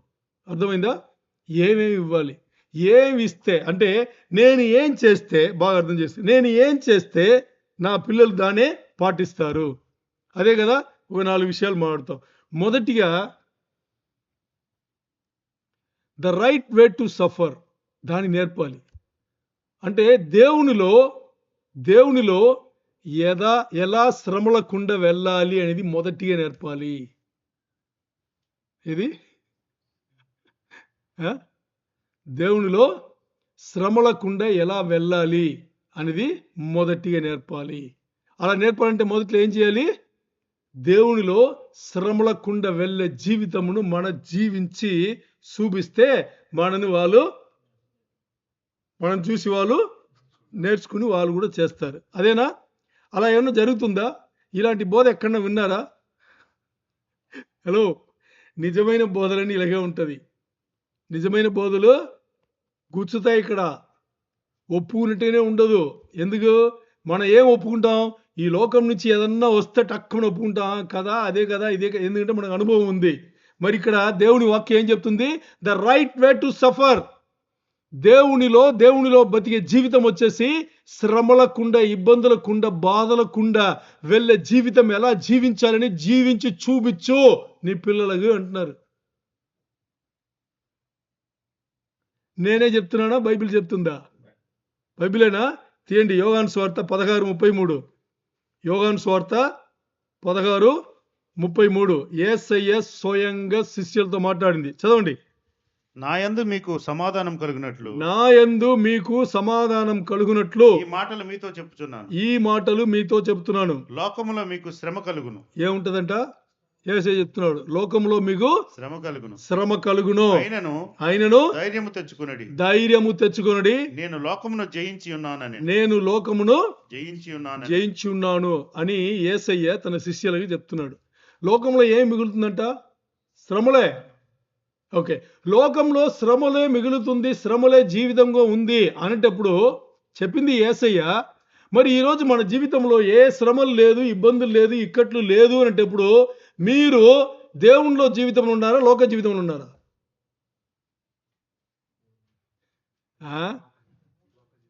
నిద్రపోయి సమాధానం చెప్పకూడదు, మేలుకోండి.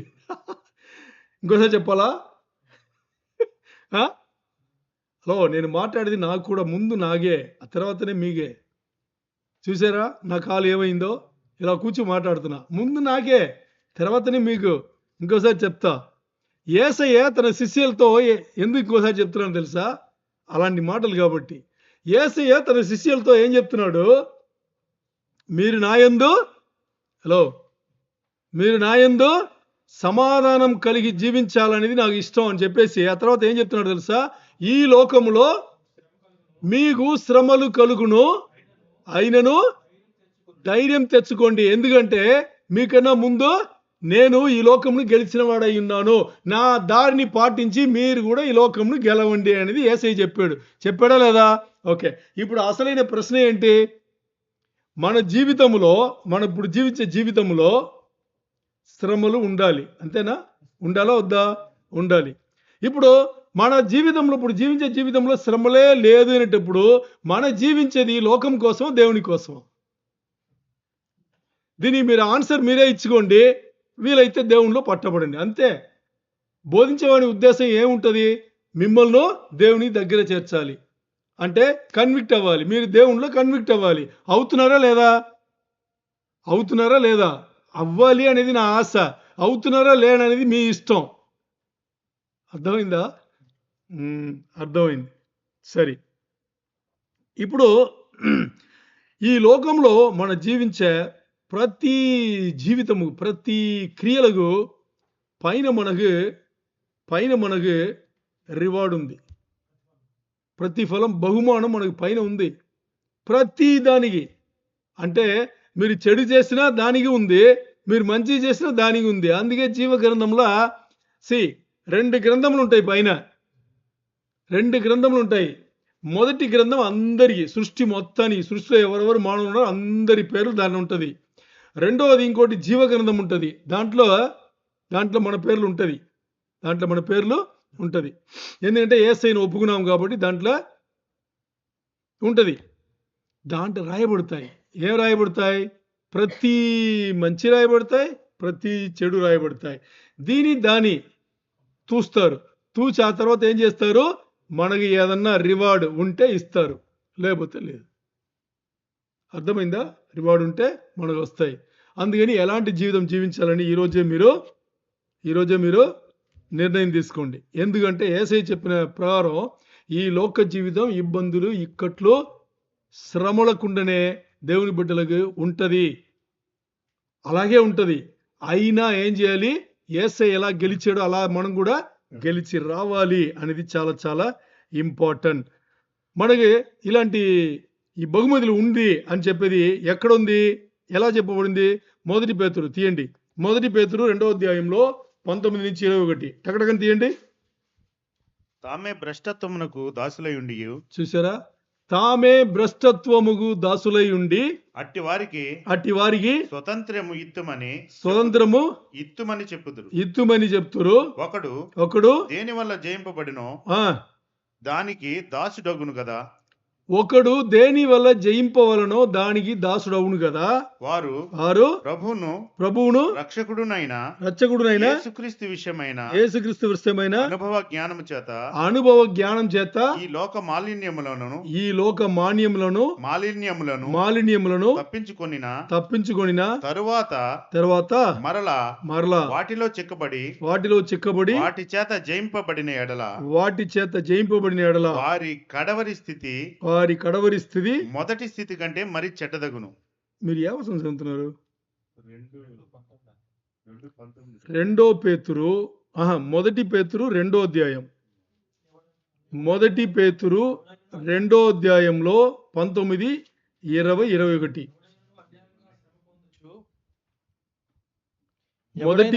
మొదటి పేతురు 2:19. ఎవడైనను అన్యాయముగా శ్రమ పొందుచు దేవుని గూర్చిన మనసాక్షి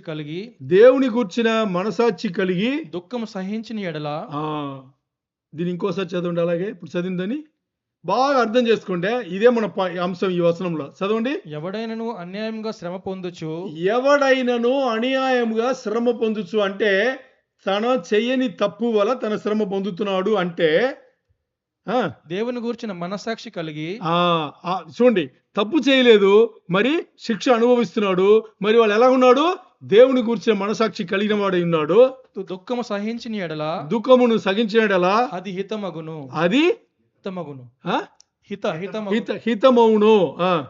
తప్పిదముకై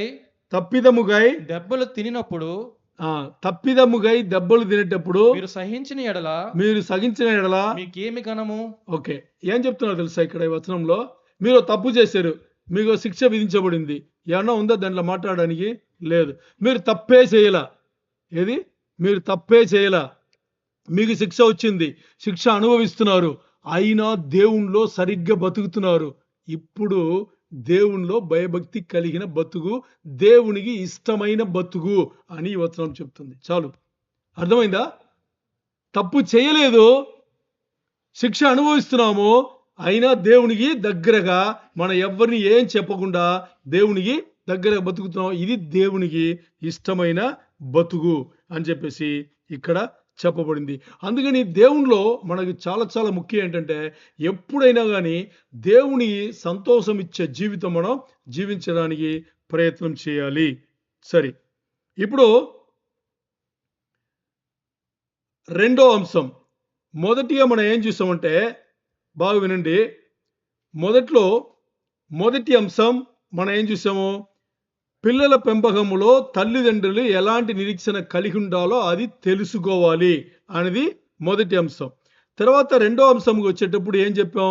మనం తల్లిదండ్రులుగా ఏమి చెప్పుతున్నామో దాని జీవితంలో చెయ్యాలి అనేది రెండోది అంశం. దీంట్లో 4 విషయములు, అంటే మన ఎలాంటి కన్విక్షన్స్ లేకపోతే ఎలాంటి విలువలు మన పిల్లలకు ఇవ్వాలనేది 4 విషయములు. దాంట్లో మొదటిది మన జీవితంలో ఎలా శ్రమలకుండా, బాధలకుండా, ఇబ్బందులకుండా వెళ్ళి జీవించి చూపించాలి అనేది మనం ఇంతవరకు డిస్కస్ చేసాం. ఇప్పుడు దాంట్లో మొదటిది అంటే కన్విక్షన్స్ అండ్ వాల్యూస్లో మొదటిది డిస్కస్ చేసాం. ఇప్పుడు రెండవది, ఎంత జ్ఞానవంతముగా, జ్ఞానం అంటే తెలుసు కదా, విజ్డమ్, జ్ఞానవంతముగా తెలివి కలిగిన జీవితమును మనం జీవిస్తే దాని వాళ్ళు పట్టుకుంటారు అనేది చాలా చాలా ఇంపార్టెంట్.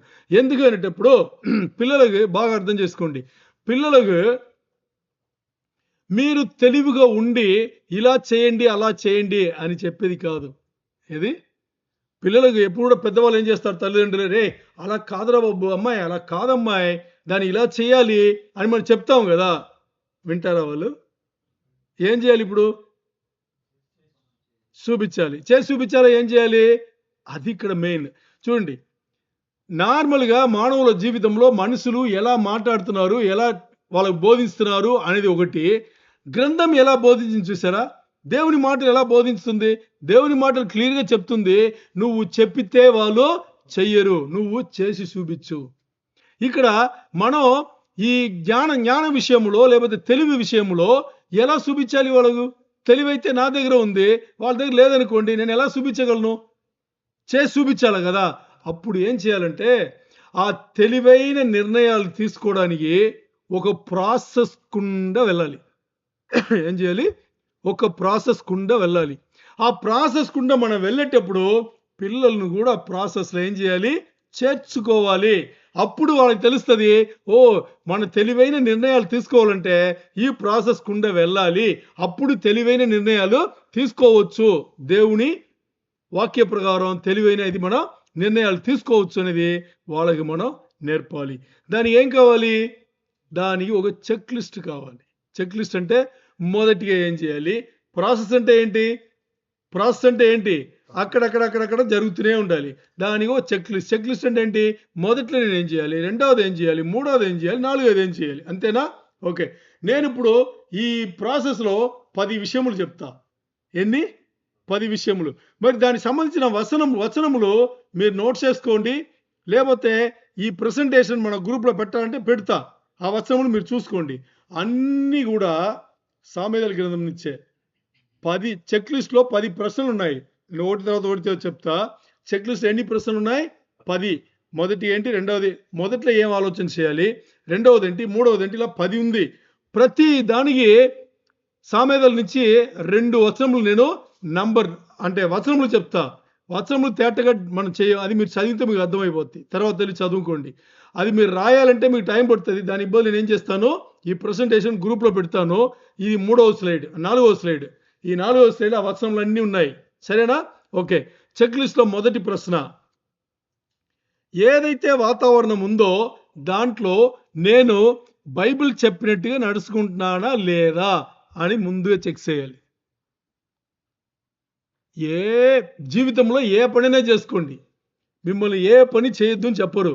మరి మీరు ఏ పని చేయాలన్నా ముందు ఈ 10 చెక్ లిస్టులు ఉన్నాయి కదా, ఈ 10 చెక్ లిస్టుల 10 టిక్లు వచ్చింది అనుకోండి, yes yes yes yes yes అని చేసుకోండి. ఎవ్వరు వద్దండ్రు. ఓకే. ఈ 10 ప్రశ్నలు వేసిన తర్వాత మిమ్మల్ని దొంగ చేయమని వచ్చితే 10 కూడా టిక్ చేసి వస్తే దొంగ చేయండి. అర్థమైందా మీకు?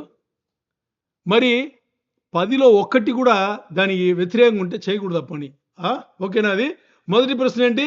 నేను ఏదో చేయబోతున్నాను, చేయబోయే దానికి బైబిల్ నాకు ఓకే అని చెప్తుందా, వాక్యం నాకు దానికి అప్రూవల్ ఇచ్చిందా అని చూడాలి. ఎందుకంటే నేను ఏదైతే చేయాలని అనుకున్నానో బైబిల్ గ్రంథం నన్ను దానికి నడుపుతుందా, సరైన దారిలో నడుపుతుందా లేదా అనేది ముందుగా చెక్ చేయాలి. దానికి సామెతలు 2:6, తర్వాత 3వ అధ్యాయంలో 5-6 వచనములు అక్కడ రాయబడింది. తర్వాత చూసుకోండి. రెండో ప్రశ్న, ఇప్పుడు నేను ఏదైతే చేయబోతున్నానో దీనికి సంబంధించిన అన్ని ఇన్ఫర్మేషన్ నా దగ్గర ఉందా? ఏదో చేయబోతున్నాం కదా, దీనికి సంబంధించిన అన్ని ఫ్యాక్ట్స్, ఇన్ఫర్మేషన్ నా దగ్గర ఉందా? ఎందుకంటే సగ ఇన్ఫర్మేషన్తో మీరు నిర్ణయం తీసుకుంటే సగ నిర్ణయమే కదా, అది ఉందా అని ఒకసారి చెక్ చేయండి. సామెతలు 18, 13, 17 వచనములు అది మీరు చదివి చూడండి. మూడో ప్రశ్న, నేను ఏదైతే చేయబోతున్నానో టైం తక్కువ ఉంది, టైం చాలదు, నాకు వేరే ఒత్తిళ్ళు ఉంది, దాన్ని బేస్ చేసుకుని నేను ఆ నిర్ణయం తీసుకుంటున్నానా అనే ప్రశ్న వేయాలి. ఆ ప్రశ్న వేసుకుంటే దానికి, ఎందుకంటే అలా నిర్ణయం తీసుకుంటే అది సరైన నిర్ణయం కాదు.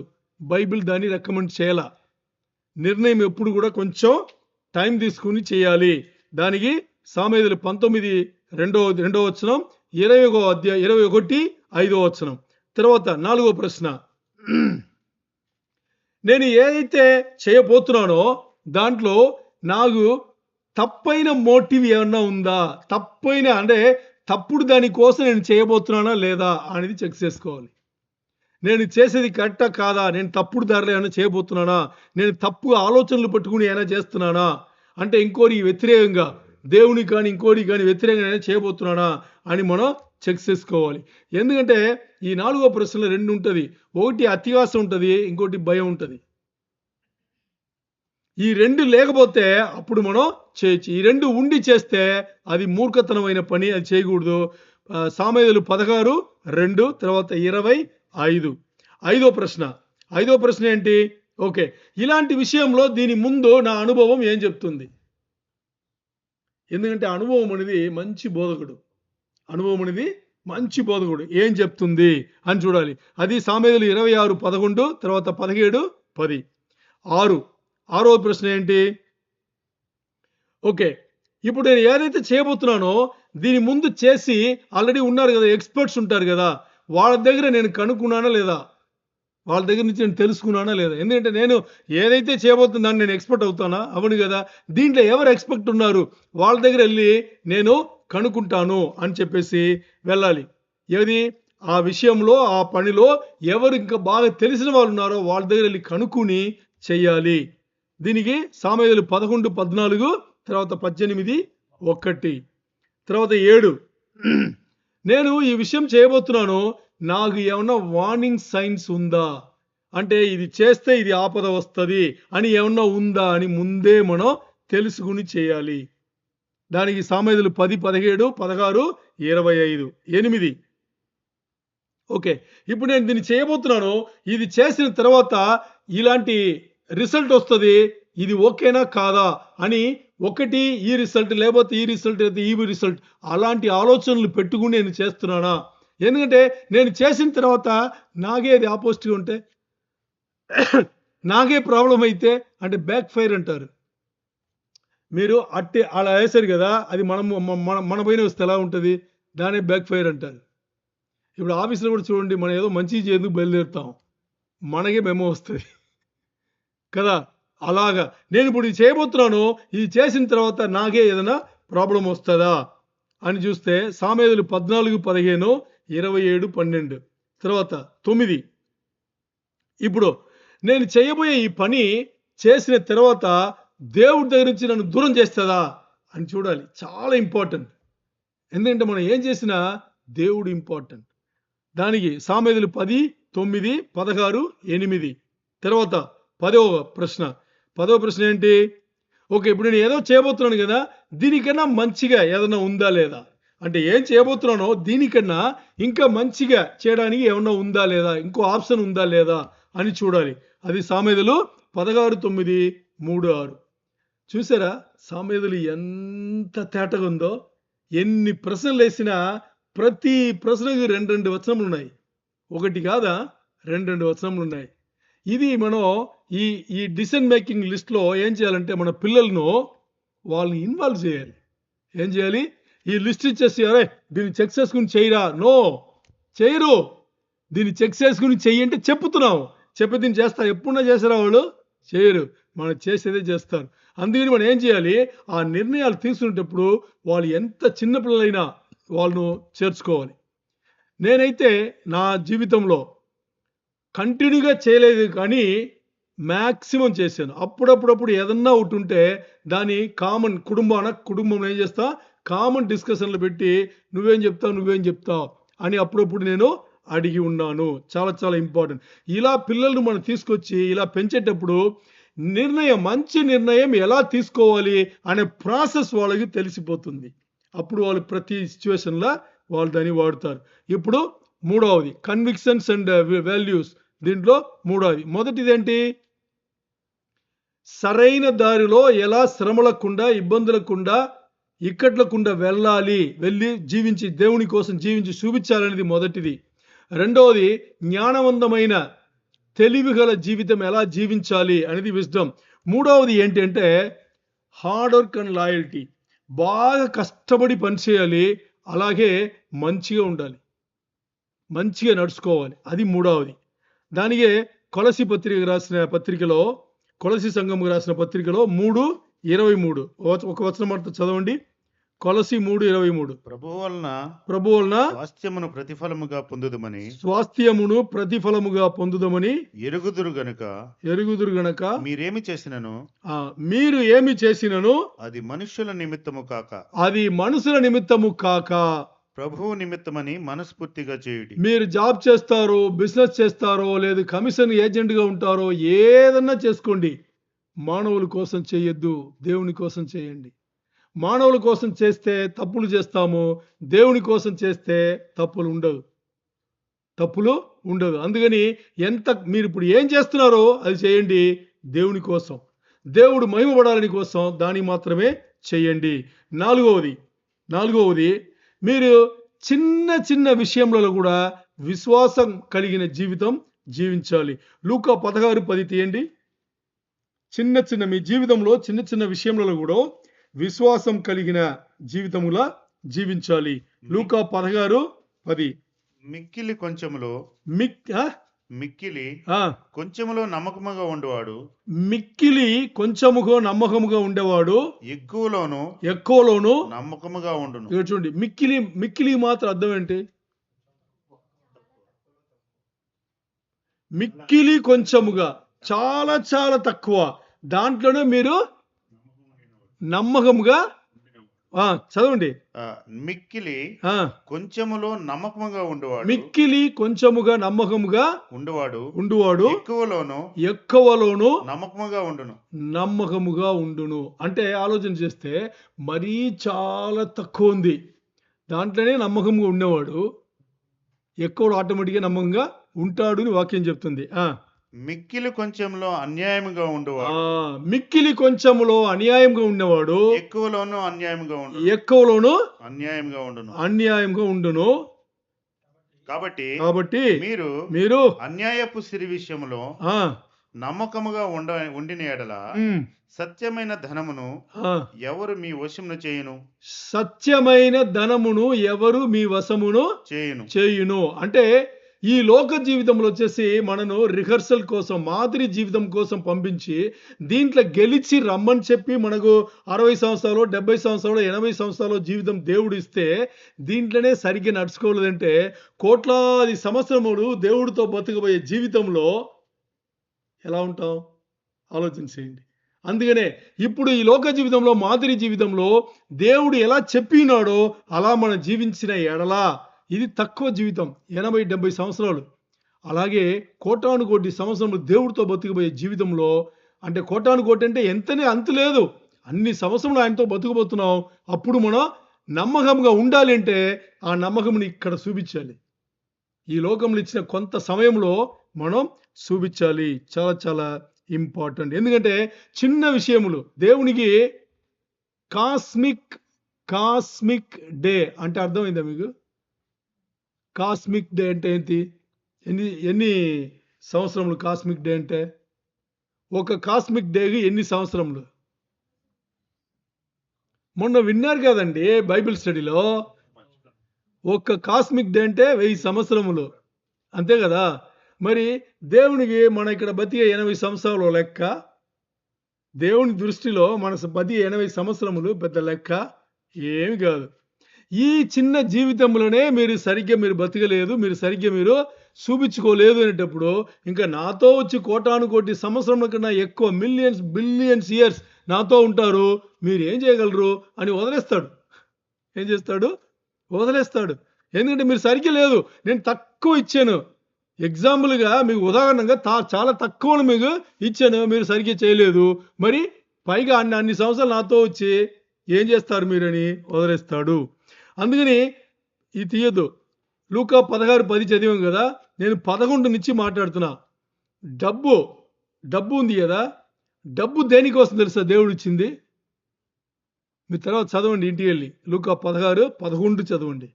డబ్బు దేవుడు ఇచ్చింది 4 విషయం నుండి. ఒకటి, డబ్బు మనకి ఇచ్చింది మనకిచ్చింది ఇంకోరి ఇవ్వడానికి. ఏది? డబ్బు దేవుడు మనకిచ్చింది దేనికోసం? ఇంకోరికి ఇవ్వడానికి. రెండవది, కొంచెం మిగిలిన దాన్ని భద్రపరుచుకోవడానికి.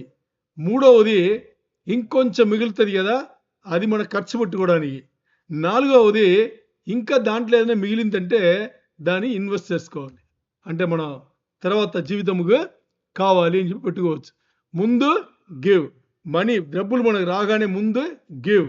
రెండవది సేవ్, భద్రపరచాలి. మూడవది ఖర్చు పెట్టాలి. చూసారా, ముందు మిగతా వాళ్ళకి ఇవ్వాలి, రెండవది ఏం చేయాలి? కొంత భద్రంగా సేవ్ చేసుకోవాలి, మూడవది ఖర్చు పెట్టాలి. మరి మన ఏ ఆర్డర్ ఉంటాం? మన జీవితంలో ఏ ఆర్డర్ ఉన్నాం? ముందు డబ్బు రాగానే ఖర్చు. సేవ్ చేస్తున్నావా?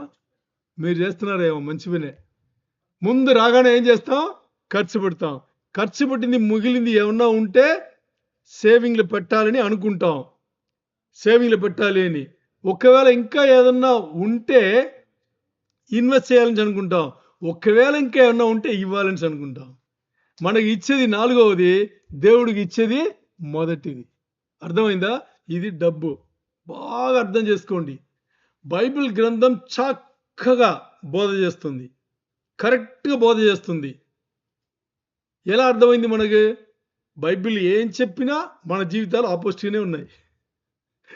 అంతేనా? అంటే దానికి అర్థం ఏంటి? లోక జీవితంలో మునిగిపోయి ఉన్నాము అని అర్థం. అందుకే బైబిల్ మాట వినని లోపల కదా కదా కదా అని అనిపిస్తుంది. మరి బాగా అర్థం చేసుకోండి. బైబిల్ మాటలు, దేవుని మాటలు వినని లోపల కదా కదా కదా కదా అని అనిపిస్తే దాని ఏమర్థం తెలుసా? దేవుడు మీ జీవితంలో పనిచేస్తున్నాడు అని అర్థం. చాలామంది వింటారు, వినేసి పాస్టర్ల పని ఏంటి? పాస్టర్ల పని ఏంటి చెప్పండి? బోధ చేస్తారు అంతే. పాస్టర్లు ఏంటి? బైబిల్లో వాళ్ళకి టైం ఉంది, ఆ టైం పట్టుకుని ప్రిపేర్ చేసుకుంటారు, వచ్చి కూర్చొని సంఘంలో బోధ చేస్తారు. వాళ్ళ పని వాళ్ళు చేస్తారు. మన పని ఏంటి చెప్పండి? మన పని ఏంటి? వింటాం కదా, దేవుని వాక్యం వింటున్నాం కదా, ఇంకేం కావాలి? నేనే ఊర్లో అక్కడ వాడి వీళ్ళ తిరుగుతున్నాను లేదే. కరెక్ట్ శుక్రవారం అయితే నేను సంఘంగా వస్తున్నా, వింటాను కదా దేవుని బాటలు. మరి ఈరోజు వాక్యం అంతా ఏం చెప్పింది? చెప్పేది కాదు, వినేది కాదు, చెయ్యాలి. ఏం చేయాలి? చేయాలి. అంటే ఇక్కడ పిల్లల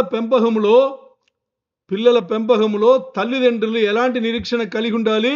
మొదటి నుంచి మరలా చెప్తా. మొదటి అంశం, పిల్లల పెంపకంలో తల్లిదండ్రులు ఎలా పెంచాలని తెలుసుకోవాలి అనే నిర్ణయం కలిగి ఉండాలి. ఈ మొదటి అంశం.